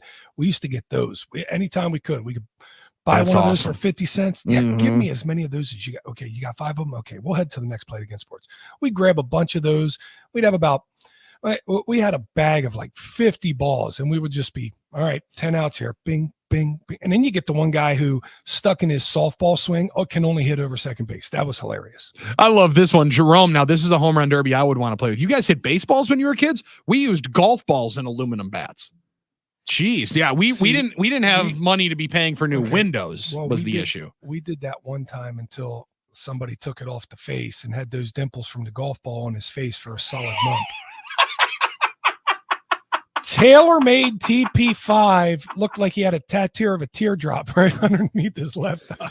What is that? What's that on your cheek? Does that say Pro V1 right there? That's an interesting tat that you got. 52 or 50 ounce core red dots were the bat in the 80s and 90s. I love the fact that we are getting as possibly dialed in as we can with all this. But it's a game that it's a child's game that is made for television event, and we get major leaguers to play it, which is always fun. When we played home run derby, we'd hit from the pitcher's mound or at second base, said Rich and Fondy. Now you're really firing some stuff up here. Dark tubing, home run derby seemed more important at the time of Griffey, Bonds, McGuire, and Sosa. Am I wrong? It just seemed more important then. If so, why do you think it was? Well, baseball was a bigger deal, right? I think that's the easiest one. Nationally, baseball was a bigger deal at that particular point in time. Now it's so regional that I think a lot of fans are going to be saying, okay, when does Ohtani hit? When does Gunnar Henderson hit? All right, then I'm probably going to bow out. Like, I do think that there's going to be some people that are only looking for the stars, waiting for Pete Alonso to go up and hit, and then say, well, thanks, but no thanks. And you're not going to see some of the names that you thought you would, but Marcell Ozuna with 26 bombs this year, Gunnar Henderson with 28. There's still some big time names, the home run hitters that you hope to see, but you're not seeing the best players, the top 1, 2, 3 runners up in the MVP. Like if Ohtani and You know, Judge, Yelich. Like you start looking at guys that are in right now, the MVP conversation would be in the home run derby. You're only getting a few of those guys, which I think does change it up. Gunnar Henderson's right in the mix there, though. Yeah, he might be a part of my can't miss here. Okay. I like that style. Let me ask you, Pipe Bomb. I want to. What are you okay with the home run derby the way it is, or do you like it the way it used to be? I don't care because I will not watch it. Now, it brings me great joy that you guys are all fired up. Not at all. You didn't even care when McGuire and Sosa were in it. I watched it back then, but now that I'm old, hell no, I'm not going to watch a second of it. I won't watch a second of the All-Star game. I don't care. If they still allowed these players to juice up with Andrew Steen Dion, would you be into it? Maybe. See, I know you. I like the enhanced games. That idea. I think that's cool. But this just doesn't interest me. What's the point? They're not. Is this also because you cover and you do a baseball show every single night that you want a couple of days where you don't have to see 108 seams on a baseball? Well, no, because, I know that by tomorrow night, I'm going to be bored as hell because, what am I going to watch? It stinks. So I love me some baseball, but I've got no time for the All-Star crap. And that's in all sports. The only All-Star I watch is NASCAR. Okay. Well, there's one. So Pete, we got one. We got the one. When is the All-Star race in NASCAR? It already happened. What? So, yeah. When's their season end? November. Okay. Wow. When's their season start? February. Oh, yeah, baby. Come on now. Pipe Bomb's going to be fired up to know. Already got the Daytona tickets. Oh, nice. Yeah, that's Pop's Father's Day gift. Father's Day and birthday gift was Big Bill and I are heading down to the Daytona 500. There's a couple of sporting events, John. You gave him that on Father's Day, and he was like, damn, this is a great way out. It's also your birthday, so don't get too excited. It's a 2-in-1. Luckily, they're close enough that okay. I gave him such a bad birthday gift. I'm like, listen, I think this is going to make up for what happened a month ago. This one will end up in February. We'll come on down, see you in Florida, and then we'll drive on up and see cars turn left and drink a case of beer. Like that. That's a hard thing to beat. I could just see your old man walking around with a 30 rack, a Busch Light. Just, let's go. Come on now. One of my favorite parts of that event, I know a decent amount of the drivers' names, know none of the internal specs of it, but it is the biggest excuse to sit there, drink beer, and go, woo! Woo! Which is like the noise that I make when I go 1 for 1 on giving John a win on a Coons Can't Miss like we did on Friday. So we got some cash to play with coming up here today.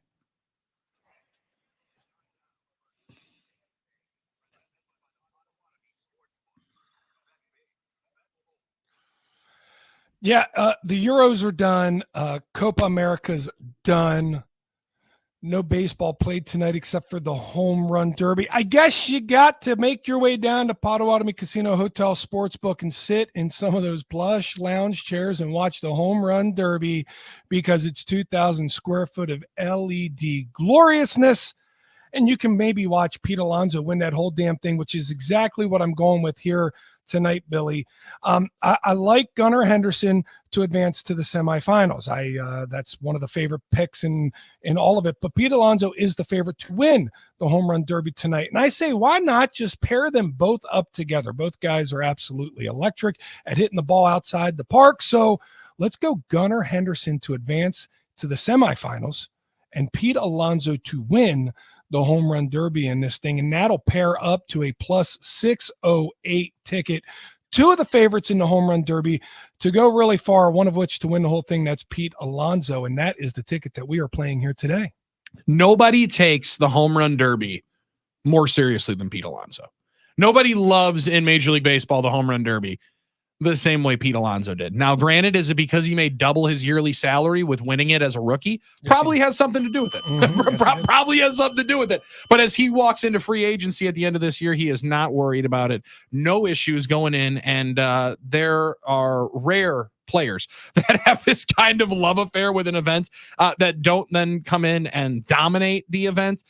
He is a home run specimen. And when you talk about the home run derby, Pete Alonso loves it. So I think that is an easy bet to be able to play right there for a guy that won it twice. even more than that, New Era has agreed to donate $70,000 to his charitable foundation if he reaches certain milestones in this. So he is more motivated than anybody in this thing here tonight, and I think he wants to go out there and make that 70 grand from New Era. So he's going to go out there and put on a performance. I'm jacked up for this. I'm fired up for it. I like to. 414 said when we asked Pipe Bomb if he's going to be watching the home run derby, said no chance. This guy's such a killjoy. Then the next one from Stephen Point. I love Pipe Bomb. That is the kind of difference that you're going to be able to get. Because it is. When you talk about all-star games, it feels like the only thing people discuss when it comes to these things is how much better they used to be. Sure, there's differences here. But this one still has at least a little bit of fondness to me. Still one that I enjoy and one that I will I'll watch more than I probably should have. And I will do it mostly because the main event comes up right after that. Celebrity softball game is always just too fun to be able to watch. A couple of TikTok influencers try to swing a bat for the first time maybe in their lives. That's gonna be wild. No, and John, that's the other part of it. I don't look up any entrance, right? I want to be surprised while that goes. I will record that event here tonight. Full guilty pleasure of the celebrity softball game that I'll be witnessing here tonight. And I'll end up watching it probably on Wednesday because like Jeff said, there's nothing else to watch coming up on Wednesday. Zabe ran down some of the names of the people that are in it, and it was just a kind of a who's who of TikTokers. Who dat? Yeah. But yeah, you want to feel old, watch the celebrity softball game. Yeah, but man, Jenny Finch can be on anything I'll watch. Pipe Bomb's going to be a fan of that one. Yeah, that's going to be tough to pass up. I like that. Aaron from Fondy. Hey, Billy, me and my son are going to the Daytona 500. My second, his first. It'll be my second time there as well. It is, you want to see a spectacle. You want to go just enjoy people enjoying themselves. That's what the Daytona 500 ends up being. Team USA basketball on the floor as they take on Australia here in a warm-up showcase game. This game has to be remarkably early for it to be a live event. However, live sports at better times of the day. We're big fans of that. And we're big fans of you hanging out with all of us on 9 to noon. That's John Kuhn. I'm Billy Schmid. Jeff Orlowski is right here. You're on the NicolaLaw.com talking text line 414-799-1973. Tough news for one team in the NFC North. We'll discuss the issues that the Minnesota Vikings have continuing to pop up here, as well as run through our biggest conversation of the day. Packers 2 days away from quarterbacks reporting. Does that end up being deadline day for the Jordan Love contract, or does that get pushed? One star quarterback already walking in to the building in Baltimore. Lamar Jackson reporting for work. Quarterbacks reporting for work right now. How soon will yours report? Will there be any issues coming up on Wednesday for number 10 in green and gold? We'll discuss it as we have throughout the day on 9 to noon. Statewide, you got us 414-799-1973, 9 to noon on the game.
9 to noon on the game. I'm going to talk some Minnesota Vikings and the situations they got going on in a moment from now. But John Kuhn, Jeff Orlowski, Pipe Bomb hanging out with us here on 9 to noon today. It's list season, John, and ESPN put out a list earlier on this morning that got us talking of the top 10 quarterbacks listed by rival executives, coaches, pro personnel, individuals throughout the league. They do it year in and year out. They do it at every single spot. And Jordan Love was an honorable mention on that one, listed just behind Brock Purdy in the honorable mention category. This is a new list that I didn't know was happening. And I'll be completely honest and frank with you. Don't necessarily know it makes a whole lot of sense. However, ESPN list season debuts today, the start of their top 100 professional athletes since 2000. Mm-hmm. So a little early on the quarter poll of the century of the greatest athletes of the last 25 years. A couple of former Green Bay Packers find their names on that list. You guess who number 100 would be on the greatest professional athletes, men or women, in America for the last 25 years? And it's a Green Bay Packer? And it's a former Green Bay Packer. Yeah, Julius Peppers. It is not Julius Peppers. Oh. A Green Bay Packer from the last 25 years to be in the top 100 athletes in the world. In the world. If it's not Julius Peppers, could it be Davante Adams? It is not Davante Adams. Oh my gosh, I didn't want to go straight to the quarterbacks. Is it Aaron Rodgers? Aaron Rodgers is one of 2 former Green Bay Packers So it's that Brett find Favre. the list. So it's Brett Favre. It is not Brett Favre. Wow. Charles Woodson. Oh, what? Oh, duh. The 100th ranked professional athlete over the last 25 years, Hall of Famer, 9-time Pro Bowler, 3-time first team All-Pro, member of the Hall of Fame all 2000s team, 2009 Defensive Player of the Year, after being the 4th overall pick and winning a Heisman Trophy in college. I'll be honest with you, you put all his accolades together, I thought he would have been higher. I'd have thought he would have been higher. He's one behind Ed Reed, who again, Ed Reed, Hall of Famer, right? Mm-hmm. 9-time Pro Bowler, 5-time All-Pro, 1-time Defensive Player of the Year, also a member of the 2000s All-Decade team. Mm-hmm. Connor McDavid comes in at 998 in front of both of those cats. Now, he's a 5-time Art Ross Trophy for all those that are members of that. 3-time Hart Trophy, which is the MVP award in the NHL. I believe Art Ross might be like outstanding player or outstanding teammate of the year. 7 100-point seasons. He won the Conn Smythe Trophy, which is the playoff MVP for a losing team this year. He also then just gets said that he's like the greatest player since Wayne Gretzky. So that one I kind of understand.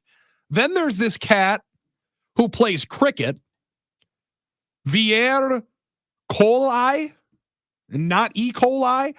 Your boy is the ODI World Champion, T20 World Cup champion, 2-time T20 World Cup player of the tournament, 2023 World Cup player of the tournament, 2-time ICC cricketer of the year, most centuries in the ODI history of 50, 2nd highest score of all time. Okay, so India's most successful test captain. I'm going to take their word for it on the cricketer being there in the mix here. But I mentioned that there's one other Green Bay Packer. It is Aaron Rodgers, and he comes in on 91 on the top 100 professional athletes of the last 25 years. 4 MVPs in the NFL get you to 91. Gets you to 91, John. Like, I didn't know if I was just if I had the cape on too tight. How the heck is he only 91 here on this list? I'm surprised by Charles and Aaron. I would think, say some names that are higher. Annika Sorenstam comes in at 89, 8 major wins, 54 of her 72 career LPGA Tour events, competed in the PGA Tour event in 2003. Asia Wilson is 90, 2-time WNBA champion, finals MVP, Olympic gold medalist, 2-time MVP in the WNBA, 2-time defensive player of the year in the WNBA, most outstanding player in the Final Four. NCAA champion, 2-time all defensive team. I also could say that she could probably be a little bit higher on this list. But again, I'm not super familiar with her game. Chris Paul is at 83. Is this for real? That is correct. Chris Paul at 83. Listen, I'm not taking anything away from Chris Paul, but just, collectively, as you look at what he was able to do in basketball to what Aaron Rodgers was able to do in football, what Charles Woodson was able to do in football, you would have think they'd both been higher. Kawhi Leonard is 85 on this list. 2-time finals MVP, 2-time champion, 6-time All-Star, 2-time defensive player of the year. He should be higher than Chris Paul almost. He should definitely be higher than Chris Paul. And the one that blows my mind more than any of them, Bryce Harper comes in at 79. 2-time MVP, rookie of the year, 7-time All-Star, NLCS MVP, has been to one World Series. And it is difficult to rank all these guys with different between sports and what qualifies and what gets you to this realm and what matters more in terms of a championship here than in this sport. Like, I'm just surprised that both of them are in the 90s. Now they'll release these, I think, 25 at a time. So we'll get a couple more here coming up in the next week or so. So number one, is it Tom Brady? Is it soccer? I mean, you see cricket on there. Is it Lionel Messi? Is it Ronaldo? Is it LeBron James? I think it's Serena Williams. Serena Williams. I was going to say, what about Serena Williams? I mean, she might be the most dominant of all athletes for sure. When does Phelps appear on this list? Yeah. Right. Like Michael Phelps has to be, I would think, in the top 10-ish maybe of this list. So like people love speed. Usain Bolt. Oh, that's another good one. I'll be honest with you, John. It's the list that I didn't think we needed. I didn't realize that this was going to have me as gravitated to it as it does at this moment, captivated by what I feel are snubs. But damn, they already got me reading more of it than I would have anticipated I would if you would have pitched me the idea 4 hours ago. Just realized that it was a new thing. Tiger is going to be on there because a lot of his success came after 2000 as well. So a lot of big time names to be said there at the top of this thing. So I understand Aaron Rodgers and Charles Woodson not being at the tippy top when some of the names we just named, but 100 for C Wood. I'm surprised by that. 100 for Charles Woodson, right? Like, I mean, Rafael Nadal won 22 Grand Slam titles here. Novak Djokovic just won 24. His loss this past weekend, but where's he going to be on the list? We didn't even mention Armin's favorite. Simone Biles is probably going to be for sure higher up on this list than that. So it's an interesting one. You think about it, and I heard Colin Cowherd doing a piece this weekend, a riff of saying, he doesn't necessarily know if Aaron Rodgers is actually an all-time great, if he falls into more of that conversation of a remarkable NBA player that had a great career, but we look at a little bit too fondly. Maybe we do here in Green Bay. I see 4-time MVP, Super Bowl champion, MVP of a Super Bowl. Would have thought that would have been better than 91st, but we'll see the rest of how this thing plays out. Even Pedro Martinez at 92, Hall of Famer, Cy Young winner in 2000, 4-time All-Star. And they're also leading out maybe his greatest accomplishment, but it might have happened before 2000 of him dumping Don Zimmer in that fight between the Yankees and Red Sox. Yeah. Like we got to include some of those things in here, the anecdotal things as to why we remember some of their greatest moments. And there's a little bit to the longevity of this whole thing. Like Charles Woodson being able to do 18 years at the cornerback and safety position. I don't think that's respected enough. 18 years. This isn't quarterback. I'm saying cornerback and safety. I also think they're shortchanging the fact that he was one of the greatest college football players we've ever seen of all time. So like that also is getting shorted in this assessment for what Charles Woodson did over the last 25 years. I'm more upset about Woodson's, I think, than I am Rodgers. I am for sure. I am for sure. And also, does Peppers end up beating both of them on this list? Because if Peppers isn't on the top 100, that's going to be a little bit surprising. Yeah, another guy played 18 years and was top. I mean, I would have thought he made sense. If you told me Julius Peppers was at 100 and we didn't say Charles Woodson or Aaron Rodgers yet, I'd say, okay, yeah, that makes sense. Man, that's something. Your boy Rory McIlroy comes in at 93. 122 weeks spent as world number one, 26 PGA events, 4 of those being majors. A master shy of completing the golf Grand Slam. That's a fascinating list. Potentially, they're not taking into account Charles Woodson's Heisman because it happened before 2000.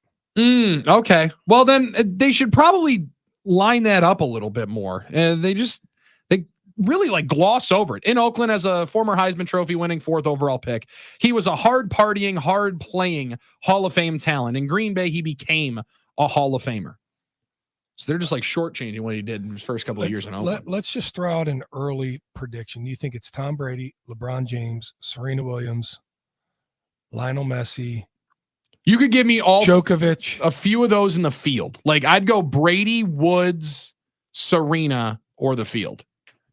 And I'm probably taking Serena. I'm probably taking Brady. This is ESPN.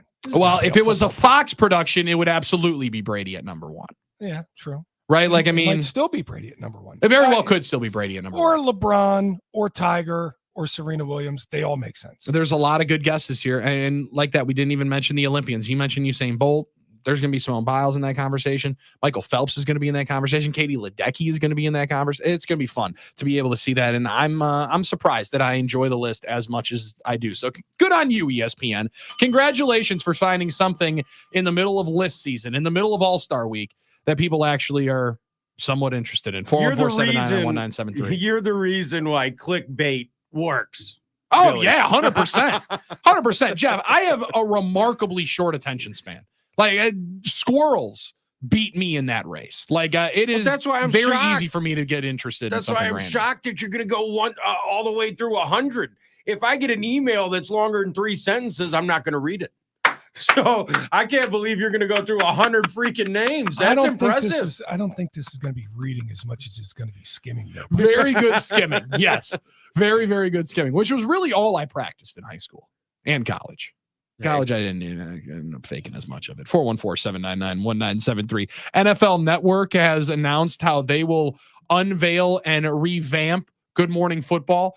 It went from the best sports show rated in the morning on television to then going off the air for 4 months. They found a way to bring it back, which will be very different.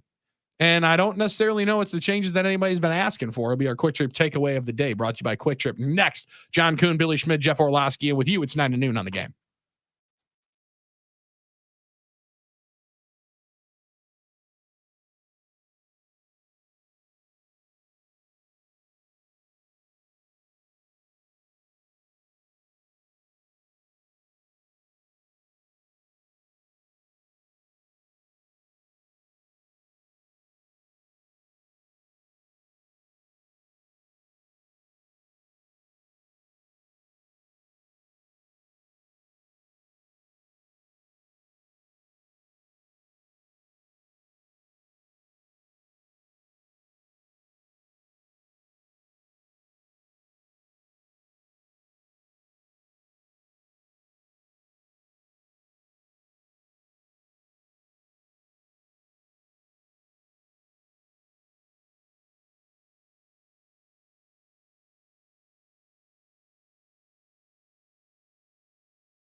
All right, some other good suggestions for who's going to be on the top 100 list. Best athlete since the turn of the century, 414-799-1973.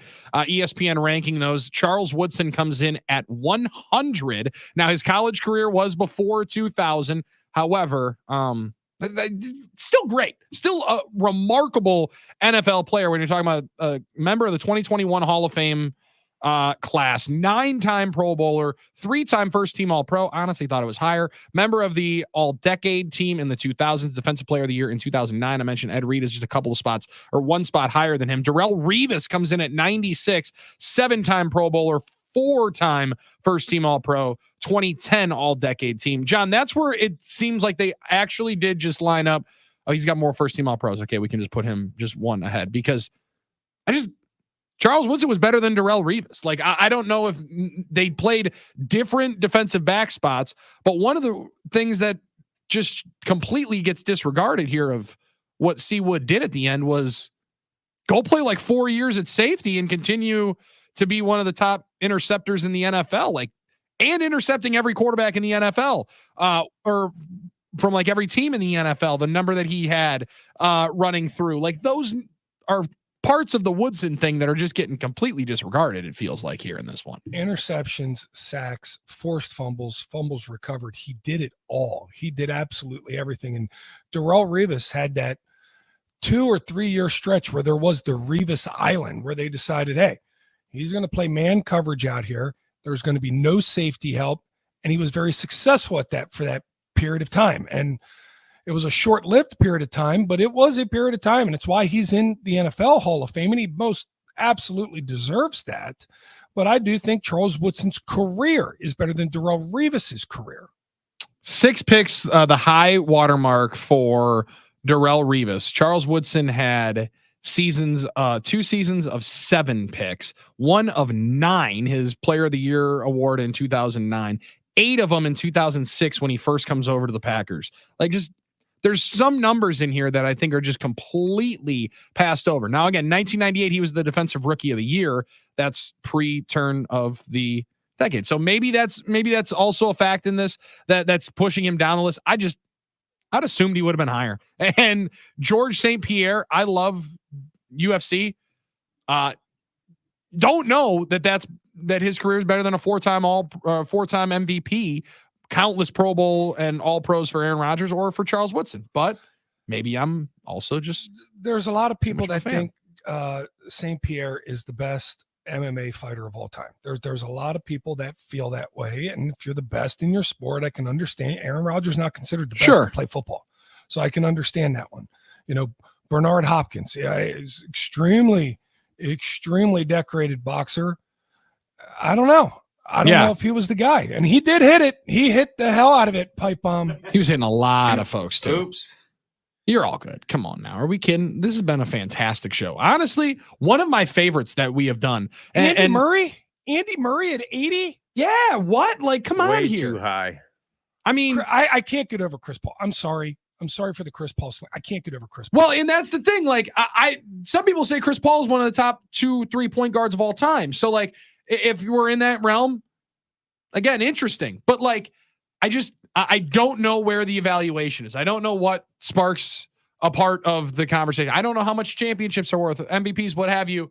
More than anything, thanks for ESPN for giving us that fodder here at the end. And we will dig very, very 25 deep more one. Tomorrow. I hope we get 25 more. I think we got to wait till next week, which is the messed up part. That's dumb. Football training camps start next week. Yeah, they do can't. Do them all this week. All 4 this week. Bang, bang, bang, bang. Let's fire up 25 more tomorrow. Let's fire up another episode at 9 to noon tomorrow. And I'll be honest with you, we are going to somehow be better than we were today. Going to be a tough feat. For Jeff Orlowski, John Kuhn, I'm Billy Schmidt. Our Quick Trip takeaway of the day brought to you by Quick Trip. Need something for dinner tonight? Don't cook. Stop by your local Quick Trip. Pick up a freshly prepared, absolutely delicious take-home meal. You might even find chicken Alfredo, spaghetti, even their fried chicken. Going to be a great companion for the Home Run Derby tonight. We'll see you tomorrow on 9 to noon with Kuhn and Billy on the Game.